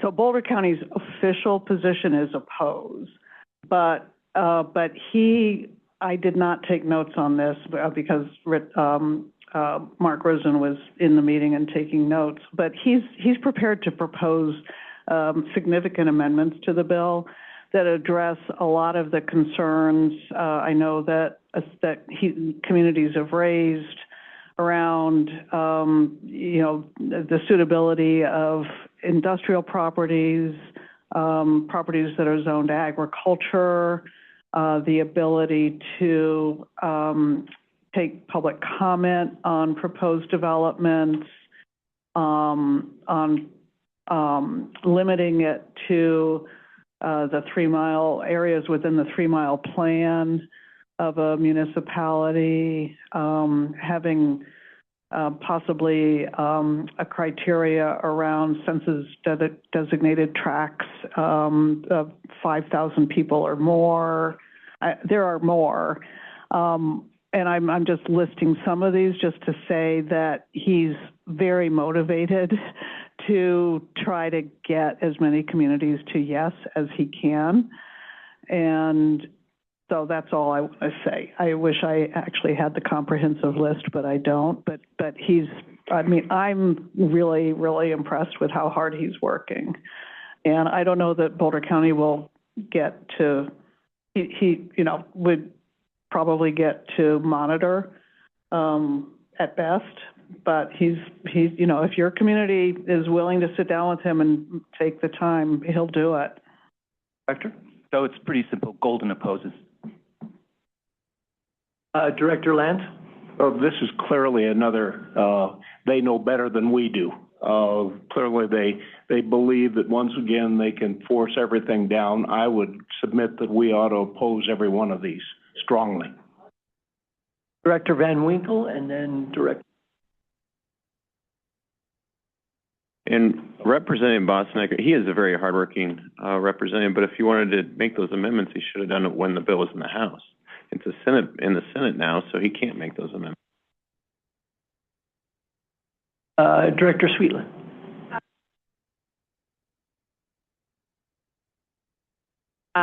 One of them, affordability is not listed at all in this bill. Two, there's nothing about actually building it. But in Centennial, we've worked really hard to add housing in our community, and we've been told by Excel that we can't get one of our new developments power until 2029.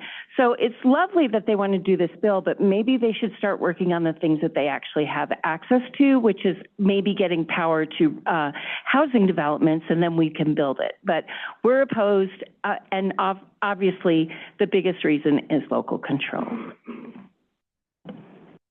Any other discussion? Yes, sorry. I would just like to say Littleton Council split on opposing this, and ultimately we did not take a position. Director Flynn. Thank you. Denver City Council is in an amend position on this, not following my lead. Director Spear, and then Director. Yeah, we are also in an amend position. I don't know if they're going to get to everything that we're looking for, but some of the things that we've asked for is that that there's not development in unincorporated areas that would kind of infringe on our city's plans for development in those areas. Boulder cares a lot about height limits. There's nothing here about height limits, so that was another thing we're asking for. The nonprofit partnership is a little bit more clearly defined in terms of organizations that have a demonstrated history of affordable housing, that the development aligns with the city's comprehensive plan, and this is where we brought in some of the DRCOG work with the needs assessment that is actually meeting an identified need within the community. Director Kearns, and then Director. Thank you. So Louisville is taking an opposed position, and it's for a lot of the reasons already stated. We are home rule city. This goes against our ability to have local control and for our citizens to make the decisions for their town, not the state to make the decisions for the city of Louisville. So we not only oppose, but I think strongly oppose, and do agree with all of the other municipalities that we are hoping that DRCOG as a collective will take a very strong opposed position, not amend. Thank you. Any other comments, questions? I see one in the back. Sorry, go ahead. The city of Westminster is split on the issue, and so we have decided to not take a position. Dr. Spear? I just had one follow-up question for Rich, and what I'm hearing is that this bill, as much as everybody is kind of up in arms about it at the moment, it stands a good chance of making it through in some form. And so I guess that's sort of a question: is there any value in given that amend doesn't require that we would then support, but to try to get in and try to make it as least bad for everything that we want to do as DRCOG. Dr. Dukes? Commerce City was opposed as well. And Arapahoe County was in an amend position. I mean, it certainly flew through the House. It moved really quickly. Director Ward? Oh, sorry. No, that's fine. Thank you, Chair. Broomfield officially is in an opposed position. I did not support the opposed. I support the position.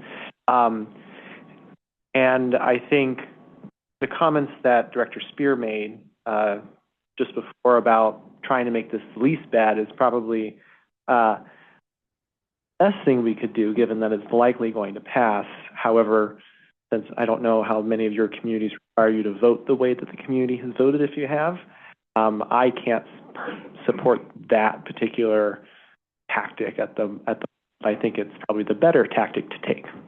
Understand. So we're at a point where we would entertain a motion, but the ramifications, Director Mills? I move we oppose. We have a motion to oppose and a second. Any further discussion? Understanding that those that are in an amend position will need to either vote against it or abstain, correct? Okay. Raise their hands, but we need to. Okay, let's do abstentions first. If you're in a community that would have to abstain, please raise your hand.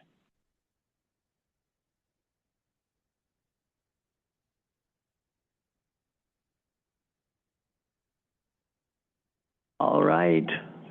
All in favor of the motion to oppose, please raise your hand.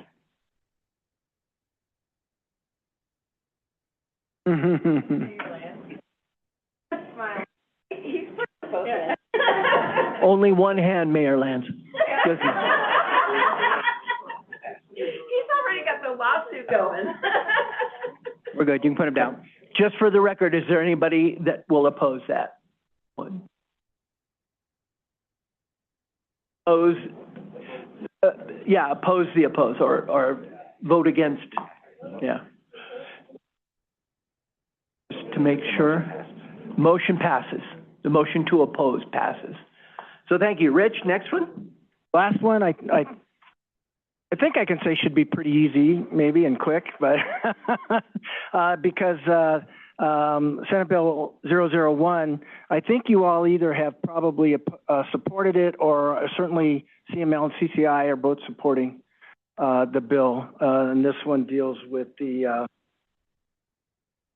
2 tax credits, the 2 financial programs for local officials and developers and I think that it's permissive, so you can take advantage of them. Questions? Motions?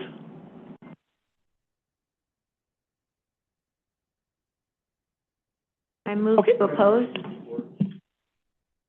Hang on a minute. I'm sorry. We had opposing motions.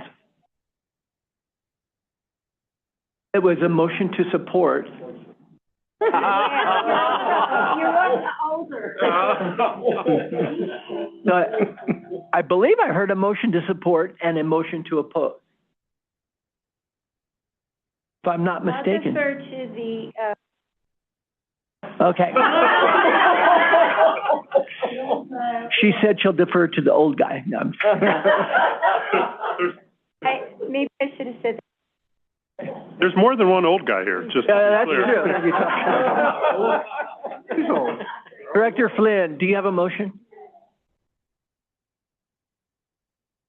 There's a motion to support. Is there a second?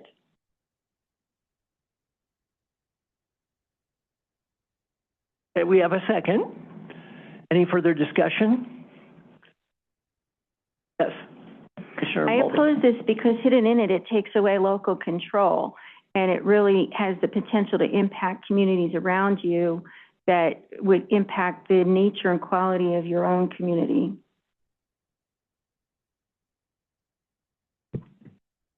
Any further discussion? All right, we have a motion to support and a second. We need to do a... Okay, abstentions. Abstentions first, please. Oh, please, wow. I'm sorry.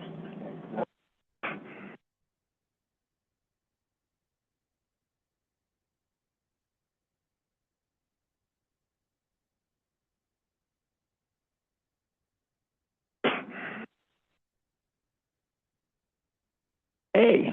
So did we... Director Levy? Oh, sorry. I thought you wanted to say something, but... Mr. Chairman, can I just raise a quick question for you all? So we have 34 members. So in order for us to pass a bill action, it takes 2/3 of those that are present and voting, right? So that's why we ask for abstentions first, so that we can calculate what that. The only thing I have concern about with this one is that the majority of those present are abstaining from it, 23 of the 34. I just want to throw that out there.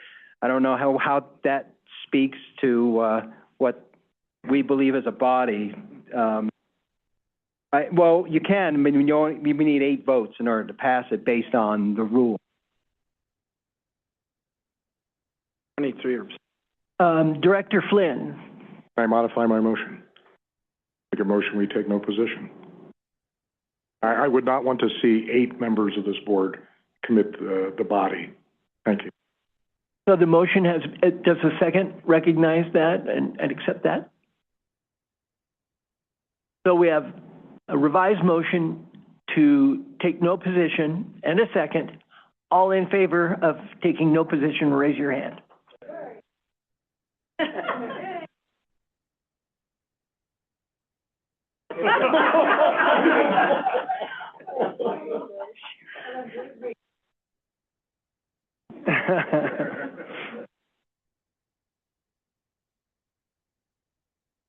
Any opposed to the motion to take no position?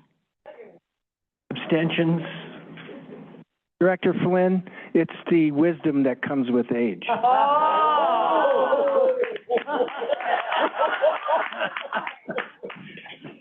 Okay, so the motion to take no position, the motion to take no position carries. Thank you very much. That was the last bill, correct? That's it. Thank you. All right. We're going to move on to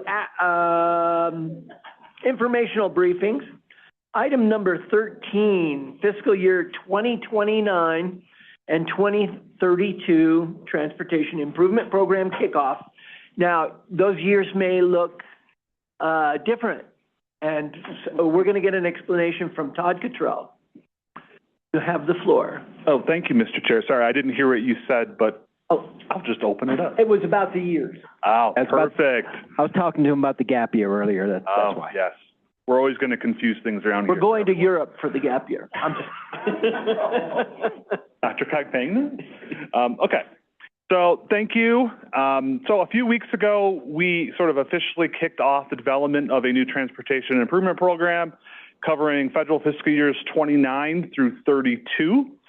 We kicked that off at our January Transportation Advisory Committee. There's a lot of work involved. It's an approximate 32-month process. That is a little bit longer than historically we have had that process at, but we have built in some key sort of rest places. We've added in a couple of additional time periods where we can collect some important public comments on any projects that are recommended. So it is a long process, but we've essentially divided that into 3 sort of main phases. The first phase is going to take just about this entire year, and it's really a process to amend this document, which is our TIP policy document. We will have discussions with TAC throughout this year, essentially almost every single month. We have also formed a TIP subcommittee to dive a little bit deeper into a few topics, and that's only really because we are not anticipating that we're going to have enough time at the regular TAC meetings to really dive into some of these more deeper topics that maybe take a little bit of time to get through. So that's sort of phase 1. We anticipate that amendment to be completed approximately a year from now, maybe January of 27. An entire next phase is really about the calls for projects. We will start the regional share right around the January, February mark of next year, so about a year from now. That will continue until approximately August. Then we will start right in with the sub-regional calls for projects, and that anticipated to take at least through maybe the first quarter of 2028. The remainder of 28 is really about developing the actual document, the public hearing process, where the public can provide their input, and then going through the adoption process. So we anticipate having a new document by August of 2028, right when we're about ready to start federal fiscal year 29. So there's a lot coming up. We will inform both RTC and the board on occasion, probably 3 or 4 times throughout this year. We want to make sure that you're not going to be able to miss anything, provide input to any proposed changes that we are maybe anticipating for the regional or for the TIP policy document, Of course, leading up to a larger discussion very late next year, leading to the amendment of this document. And of course, that will sort of set the stage for those calls for projects. So at this time, happy to take any questions or comments you may have. Otherwise, it's going to be a long road. Questions for Mr. Cottrell? Yes, Executive Director Rex. Thank you, Mr. Chairman, very much. I just wanted to say, listen, I mean, I think it's really a great time to serve on the board right now. You know, this is a tremendously important role for DRCOG in getting this TIP funding out to projects. So, I mean, I know, listen, Todd is truly an expert in this space. I don't know how many TIPs he's been through in his career, but not. Too many. Too many, probably so. But we'll, you know, our commitment is we'll bring this back, give full transparency, small bites so we can take and have legitimate conversations along the way about any big policy amendments that we might suggest as part of the policy document. So stay tuned. Thank you very much, Executive Director Rex. Any other questions or comments for Todd? All right, we're going to move on. As we mentioned at the adoption of the agenda, item number 14 is going to be postponed. I would call your attention to the informational items, and if you have any questions, you can contact either Josh Schwenk or Executive Director Rex. We'll move on to committee reports. I'm going to request that these reports be brief, talk about decisions made, and information of DRCOG. STAC, Director Ward. Thank you, Chair. So STAC met on February 5th. CDOT staff gave an update on developing the 10-year plan 1, 2, and 4, which include the DRCOG region, Northeast and Southeast Colorado. CDOT staff also gave an overview and started a discussion on potential updates to the policy directive, or known as 1601, which addresses how CDOT approves interchanges on the state and federal highway system. Additionally, we also had updates on their next call for the Transportation Alternatives Program, TAP-funded programs, as well as an update on Senate Bill 2530, which requires CDOT and the state's 5 MPOs, which includes DRCOG, to compile an inventory on planned bicycle, pedestrian, and transit projects from local government transit providers. That concludes my report. Thank you very much. Appreciate that. Report from Metro Mayor's Caucus, Director Harmon. We, as Metro Mayor's Caucus, met for our annual retreat at the end of January. We had a great meeting, talked a lot about the erosion of local control and what we can do as a Metro Mayor's Caucus to advocate for home rule authority. We are also working really hard on being proactive down at our state legislature through a housing toolkit, as well as an attraction and retainment of different businesses of all shapes and sizes into our region. So looking forward to another great year. We had one Metro Mayor's Caucus meeting that focused on sustainability, and we learned all about recycling. So thank you so much, Chair. I appreciate it. Thank you very much. Metro Area County Commissioners, Executive Director Rex. Thank you, Mr. Chairman, very much. The MAC did not meet since our last meeting. They canceled our upcoming Friday meeting because they're taking the show on the road. Those that are attending the NACO conference in D.C., hopefully you should have received an invite from Commissioner Layden to they're planning on getting together up there. So if you haven't seen it, it's in your inbox. Thank you, sir. Thank you very much. Appreciate that. Advisory Committee on Aging, Jayla. Good evening. Remember when the SNAP benefits were rescinded? It feels like a long time ago, but it was only a couple months ago, right? At that time, I applied for funding from the state for food cards to help those people that were impacted. It was an effort, and we finally got those food cards in January. We got 1,500 food cards to King Soopers and Safeway, and for $50 each, we spent we got a grant for $75,000. We have distributed 1,000 of those, so I gave a report to and we have 500 more to go, and we think we'll be done close to the second week of March. But in all of our 8 counties, we serve 8 counties in the area agencies on aging. Actually, that's not true. Clear Creek we're going to next week. So that's a very big success. I'm telling you, it's the best job in the AAA right now because everybody is so happy to get those things. And it was, folks are telling me that they have their SNAP benefits and they have but they can't buy like incontinence supplies, they can't buy deodorant, they can't buy toilet paper, paper towels if they don't, with the SNAP benefits. So they were very, very happy to have this. One lady said, I am going to buy Italian spice now, because she ran out, and spice is expensive. I also shared a presentation, so I was nominated by the Colorado Association of Area Agency on Aging to present at a legislative breakfast and a legislative kickoff meeting about the challenges and performance of the AAAs across the state in 2025. I was able to show lots of slides about how decline in service, about 22%, almost 23% drop in service units. So a unit is a meal or a ride or an hour of service in the home. I was able to say, I know you have really hard decisions to make, and I know you're going to have to make cuts, but please put us on the very, very bottom of the cut list. And then Rich gave an update on legislative bills like you saw tonight. Thank you, JLo. Appreciate it.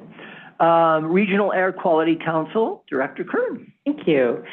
So Louisville had the privilege of hosting the RAC meeting this past month. This was fun. It's the first time in, I think, 3 years that they left their facility. So it was really exciting for us, and kind of talk about what Louisville is trying to do to help us reach air quality attainment. The one point of conversation, though, that I think you guys would be interested in is called the Clean Air Auto Repair Program. So roughly there are 60,000 plus vehicles every year that fail our emissions.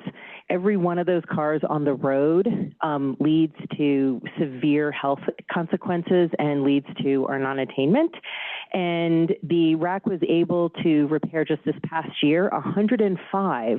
Doesn't sound like a lot, but it really is, because it's only been 350 since 2013 that they repaired.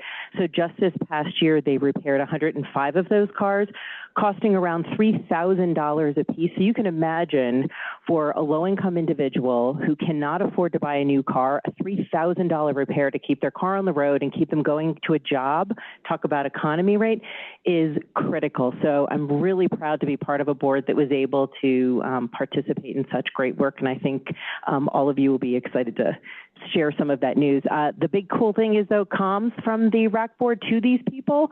Don't worry, they go out. If your car fails, they will send you a notice on how they can fix your car for free. So thank you. Thank you very much for that report. E470 Authority, Director Mulvey. The meeting in February was rather short. It had a short agenda, focused on approving a design contract for part of the widening of 104th to US 85, and there was also some onboarding. Thank you very much. CDOT, Director Pakbas. Thank you, Mr. Chair.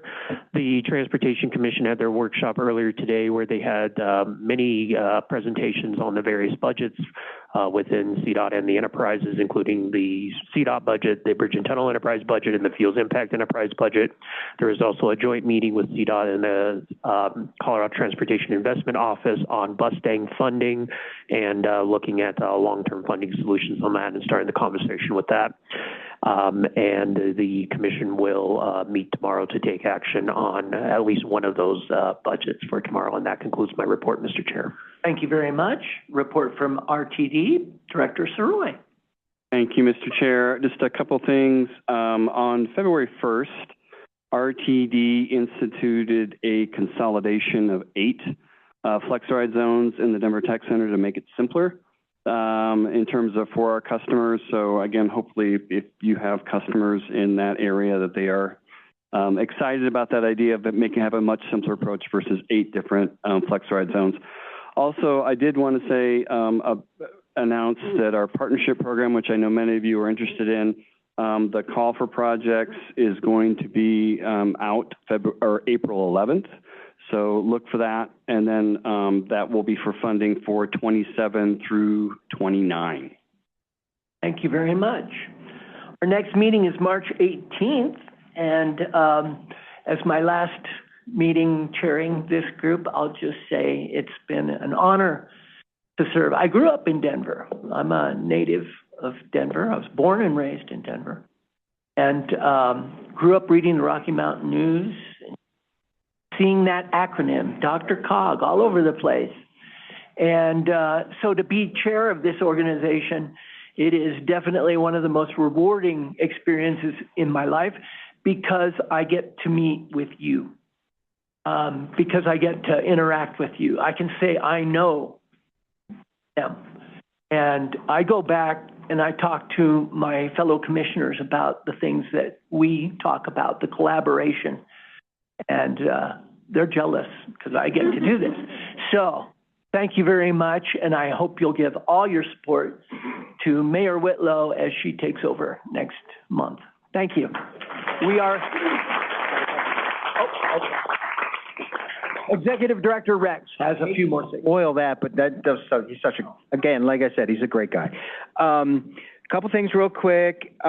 We understand that our March meeting runs adjacent to National League of Cities Conference in DC. Can I just get a quick show of hands, how many folks plan to attend, in case? Oh, National League of Cities. I hope, National League of Cities.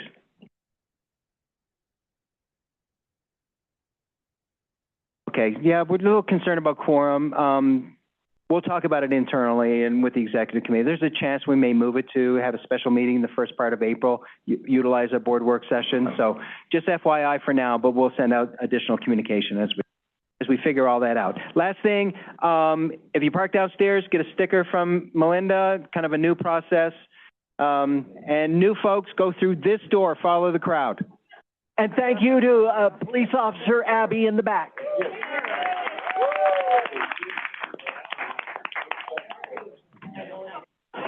What were we clapping for? Okay. Sorry, what? Oh, what were we clapping for? I'm just following the crowd. Oh, yeah. Did you go celebrate the mayor? You guys go right now. Oh, well, that's fine. Yeah.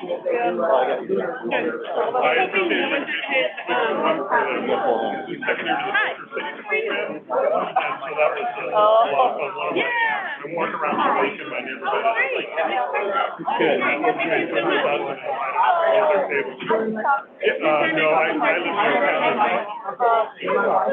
Good, I'm sorry, I got called out, but, yeah. Well, okay. Okay. Oh, okay. Yeah, okay, well, I live right next to that. Okay. So, but yeah, so where your wife